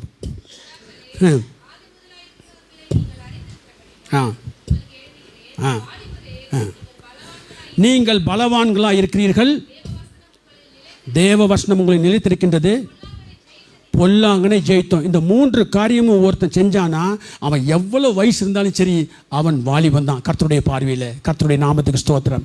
அப்போ இப்பெல்லாம் நம்ம வாலிபர்கள் தானே. அப்போ அந்த வாலிபர்களாக இருந்தால் யோசியாவிற்கு காணப்பட்ட அத்தனை குணாதிசயம் நமக்கு காணப்பட வேண்டும். அப்படி காணப்பட்டால் நமக்கு இன்கம்பேரபிள். சரி, இந்த இவன் எங்கே வந்து இதை அழிச்சான் எடுத்து வாசிங்க. அந்த நான் யூதாவிலும் எருசலேமிலும் உள்ள விக்கிரகங்களை உடைத்தான் என்பதாக வேதம் சொல்கின்றது. யூதா என்று சொல்லும் பொழுது துதிக்கிற கூட்டம், எருசலேம் என்றால் சமாதானம் உள்ள நகரம். அப்போ யூதாவிலும் எருசலேமிலும் அவன் விக்கிரகங்களை உடைத்தான். நான் ஒரு யூதா கோத்திரம், நான் ஒரு எருசலேம். ஏன் நான் யூதா கோத்திரம்? நான் கர்த்தரை துதித்துக் கொண்டிருக்கின்றேன். அச்சா, துதிக்கிறவன் எல்லாம் யூதா கோத்திரம். அப்போ யூதா கோத்திரத்தில் யூதா நாட்டில் விக்கிரகம் இருக்குது, எனக்குள்ள விக்கிரகம் இருக்குது. எருசலேம் சமாதானம், தேவன் நீதிமானாக்கணுமே, தேவனிடத்தில் சமாதானம் பெற்றுக்கொண்டிருக்கின்றேன் நான். அப்போ எனக்குள்ளே விக்கிரகங்கள் காணப்படுகின்றது. ஆகவே யூதாவாகிய எருசலேமாகிய எனக்குள்ளே கூட விக்கிரகங்கள் காணப்படுகின்றது. அதையெல்லாம் நொறுக்கணும். கர்த்தருடைய நாமத்துக்கு ஸ்தோத்திரம். அப்போ யோசியா இப்பேற்பட்ட ஒரு காரியங்களை செய்தபடினால தான் அவன் இள வயதாக இருக்கும் பொழுது இந்த மாதிரி காரிய விக்கிரகத்திலே நொறுக்கி போட்டு தேவனுக்கு தேட அவருடைய வழிகளில் நடக்க மனதாக இருந்தபடினாலே அவனுக்கு பெரிய ஒரு காரியத்தை அவன் கர்த்தர் செய்தார். அடுத்ததாக உறுதியாய் காணப்பான் தேவனுக்கு காணப்பட்டதில் யோசபாத். ஒரே ஒரு பாயிண்ட் சொல்லி முடிக்கிறேன் கர்த்தருடைய நாமத்துக்கு. யோசபாத் என்னாச்சு? அம்மோனியர் மோவாப் வசனம் சொல்ல யோசபாத் 2 நாளாக 20 வருஷம் உங்களுக்கு நல்லா தெரியும். மோவாபியர், அம்மோனியர், சேயர் மலைத்தரெல்லாம் வந்து அவனுக்கு வந்து படையெடுத்து வரும்பொழுது யோசபாத் என்ன சொன்னான்? பார்த்தான், என்ன பண்ணிட்டான்? அங்கே இருக்கிற மக்கள் எல்லாத்தையும் கூப்பிட்டான். எல்லாத்தையும் கூப்பிட்டு ஒரு மனதோடு உபவாசம் செய்ய ஆரம்பித்தான். அங்கே சொல்கிறாமே, கர்த்தாவே எங்களுக்கு என்ன செய்வோம் என்று தெரியவே இல்லை, இவர்களுக்கு முன்பாக எதிர்த்து இருக்க எங்களுக்கு பலன் இல்லை, ஆனாலும் என் கண்கள் உண்மையே நோக்கி கொண்டிருக்கிறது என்று அவன் சொன்னான். கர்த்தருடைய நமக்குள்ள ஒரு கிறிஸ்தவத்துக்குள்ளே நாம் வந்துவிட்டால் நமக்கு எதிர்ப்புகள் நிச்சயமாக வரும். 4 விதமான எதிர்ப்புகள் வரும். ஒன்று அதிகாரங்கள், வல்லமைகள், பிரபஞ்சத்தின் அந்தகார லோகாதிபதிகள், அதாவது மினிஸ்டர்ஸ், வார்டு கவுன்சிலர், அவன் மேலாம் இருப்பான் பார்த்தீங்களா, அவங்களால இது. அடுத்தது வானமண்டலத்துடைய பொல்லாத ஆவிகளின் சேனைகளோடு நமக்கு போராட்டம் உண்டு. இப்படி நாம் கிறிஸ்தவத்துக்குள்ள இருக்கும் பொழுது இப்போ ஏற்பட்ட ஒரு போராட்டங்கள்லாம் வரும் பொழுது அவன் எப்படி யோசபாத் ஒரு பெரிய குழுவாக கூடி எப்படி ஒரு நாட்டில் இருக்கிற அத்தனை மகையிலும் இது பண்ணி வச்சு நினிவேல பாருங்க, ஆடு மாடெல்லாம் உபவாசம் இருந்துச்சான் நினிவேல. அப்பேற்பட்ட ஒரு குரூப் யோசபாத் அந்த மாதிரி தேவனை தேடுவதற்கு உறுதியாய் ஒருமனப்பட்டிருந்தான். கர்த்தர் என்ன பண்ணார்? எல்லா விதமான சத்துருக்களையும் ஒருவர் வெட்டு விழும்படி அவர் செய்தார். பாருங்க, யோசிச்சு பாருங்க, யுத்தம் பண்ணல, சண்டையே போடல, கர்த்தருடைய கிருபை என்றும் உள்ளது என்பது மாத்திரம் பாடினா அவனுக்குள்ளே சண்டை போட்டுட்டான். இப்போ சண்டை போட்டுட்ருக்கானா இல்லையா? யோசிச்சு பார்த்தீங்களா? உலக வழக்கத்தோடு நிறையா காரியங்கள் ஒப்பிட்டு பேசலாம், டைம் இல்லை. இப்போ சண்டை போட்டுட்ருக்காங்க. நாம் பேசாமல் உட்காந்து நமக்கு செய்ய வேண்டிய ஒரே ஒரு காரியம் என்னவென்றால் கர்த்தரை நோக்கி ஜெபம் பண்ண வேண்டும். கர்த்தாவே இவர்களை கண்டு எங்களுக்கு நிறைய ஆத்துமாக்கள் ஆதாயம் பண்ண, எனக்கு ஆண்டவரே எனக்கு உயிரின கூட இந்த உலகத்தினுடைய ஆசாபாசலை அனுபவிக்கல. கர்த்தாவே 4 பேர்த்துக்கு சுவிசேஷம் சொல்லணும் ஆண்டவரே, அதுதான் என்னுடைய வாஞ்சையாக இருக்கின்றது. நிறைய அழிந்து போகின்ற ஆத்துமாக்களை எல்லாம் ஆதாயப்படுத்த வேண்டும் என்ற ஒரு வாஞ்சை எனக்கு மாத்திரம் இல்லை, உங்களுக்கும் இருக்கிறது. ஆகவே இங்கே அவன் யோசபாத் செஞ்சது ஒரு கார்ப்பரேட் வர்ஷிப்பு. ஏன் இந்த மாதிரி ஒரு ஜபம் நிறையா ஒவ்வொரு இடத்துல ஜப குழுக்கெல்லாம் நடக்குது என்றால் கார்ப்பரேட் வர்ஷிப்புக்கு கார்ப்பரேட் செய்வதில் கர்த்தர் மிகவும் வல்லமையாய் பயன்படுகின்றார். கர்த்தருடைய நாமத்துக்கு ஸ்தோத்திரம். ஆகவே பாருங்கள், இன்னும் ஆசாராஜை நீங்கள் பார்க்கும் பொழுது அவன் உறுதியாய் அவன் கர்த்தரை அவன் அன்பு கூறினான். அவனுடைய காரியங்கள் நிறைய இருக்குது, ஆசாவுடைய காரியங்கள். ஆகவே நம்முடைய வாழ்க்கையிலே யோசியா, ஆசா, யோசபாத் இப்பேற்பட்ட ஒரு ராஜாவினுடைய குணாதிசயங்களை பெற்றவர்களாய் காணப்படும் பொழுது நிச்சயமாக கர்த்தர் பெரிய காரியங்களை செய்வார். முக்கியமாக விக்கிரகங்கள் நம்மிலே காணப்படுகின்ற விக்கிரகங்கள் உடைக்கப்பட வேண்டும். வேதம் சொல்கின்றது, சமாதானத்தை கூறி நற்செய்திகளை சுவிசேஷமாக அறிவித்து ரட்சிப்பை கீர்த்தனம் பண்ணுகிற ரட்சிப்பை பிரசித்தம் பண்ணி சீயோனுக்கு சொல்கின்ற உன்னுடைய பாதங்கள் மிகவும் அழகாக இருக்கின்றது. சீயோனுக்கு சொல்கிறானா? சீயோன்னு என்ன அர்த்தம்? சீயோனுன்னா யாரெல்லாம் தேவனுடைய வசனத்தை வைத்திருக்கின்றார்களோ அவர்களெல்லாம் சீயோன். அப்போ சீயோனுக்கு சொல்கின்றவனுடைய பாதைகள் அப்படின்னு சொல்லும் பொழுது நமக்குள்ளாகவே நம்மை பக்தி விருத்திக்கு ஏதுவான காரியங்களை உண்டு பண்ணி கொள்ள வேண்டும். கர்த்தருடைய நாமத்துக்கு சுதந்திரம். என்னுடைய பாதங்கள் அழகாக இருக்கிறது என்று சொன்னால் பாதங்கள்னு சொல்லுது இந்த பாதம் கிடையாது. இது சாக்ஸ் போட்டு எல்லாம் மறைச்சி பழக மாதிரி நம்ம பண்ணியிருக்கலாம். நம்ம எல்லாம் கம்ப்ளீட்டாக ஆச்சுங்களா. காலுக்குள்ள நிறைய இதெல்லாம் கொலுசு போட்டு அது போட்டு இது சாயமெல்லாம் அடிச்சு எல்லாம் பண்ணலாம். அது கிடையாது. பாதங்கள் என்று சொல்லும் பொழுது அது என்ன? என்னுடைய வழிகள். கர்த்தருடைய நாமத்துக்கு ஸ்தோத்திரம். அப்போ இந்த சுவிசேஷத்தை கூறுகிறவனுடைய பாதங்கள் வழிகள் அழகாக இருக்குது என்பதாக சொல்கின்றார். கர்த்தருடைய நாமத்துக்கு ஸ்தோத்திரம். ஆகவே இப்பேற்பட்ட ஒரு குழுக்களாய் நின்று ஜெபிக்கிறவர்களாய் நின்று நாம் நிச்சயமாக கர்த்தரில் அன்பு கூறுவோம் என்றால் கர்த்தருக்கு ஒரு பெரிய சாட்சியாக எழும்பி எப்பேற்பட்ட விக்கிரக கூட்டம் வந்தாலும் நாம் அதை முறியடிக்க முடியும். ஒரு பாட்டை கூட நாம் பாடுவோம். ஒன்று சேர்ந்து நாம் துதிப்போம், சாத்தானை மிதிப்போம். யாரும் எந்திரிச்சு நிற்போம். தேசத்தை சுதந்தரிப்போம். ஒன்று சேர்ந்து நாம் துதிப்போம், சாத்தானை மிதிப்போம், தேசத்தை சுதந்தரிப்போம். எதிர்காலம் நமக்குண்டு, எதற்கும் பயமில்லை. எதிர்காலம் நமக்குண்டு, எதற்கும் பயமில்லை. அதிகாரம் கையிலே, அதிகாரம் கையிலே, ஆளுவோம் தேசத்தை, நாம் ஆளுவோம் தேசத்தை. ஒன்று சேர்ந்து நாம் துதிப்போம், சாத்தானை ஜெயிப்போம், தேசத்தை சுதந்தரிப்போம். ஒன்று சேர்ந்து நாம் துதிப்போம், சாத்தானை மிதிப்போம், தேசத்தை சுதந்தரிப்போம். நம் இயேசு ஒருபோதும் கைவிடார், ஒரு நாளும் விலகிடார். நம் இயேசு நல்லவர், ஒருபோதும் கைவிடார், ஒரு நாளும் விலகிடார். ஒன்று சேர்ந்து நாம் துதிப்போம், சாத்தானை மிதிப்போம். S S S. ஒன்று சேர்ந்து நாம் துதிப்போம், சாத்தானை மிதிப்போம், தேசத்தை சுதந்தரிப்போம். யோசியா ராஜா தேவனை தேட அவன் அன்போடு கூட தேடினான், செம்மையான வழிகளிலே தேடினான். விக்கிரகங்கள் எல்லாவற்றையும் உடைத்து நொறுக்கி தூள் தூளாக்கினான். எத்தனை விக்கிரகம் இருந்துச்சோ அத்தனையும் அடிச்சு போட்டான். 16 வயதுக்குள்ளாகவே அவனுக்கு ஒரு ஞானம் வந்தது.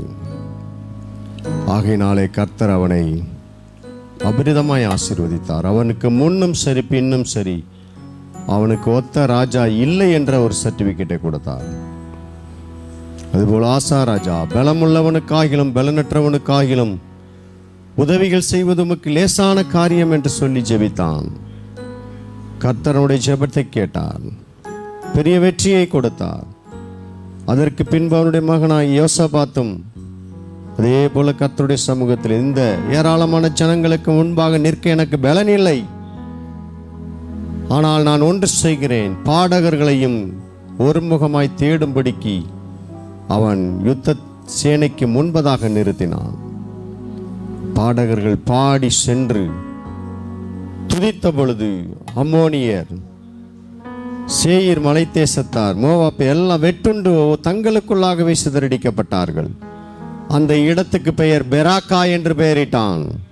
பெராக்கா என்றால் கர்த்தரை துதிக்கிற இடம்.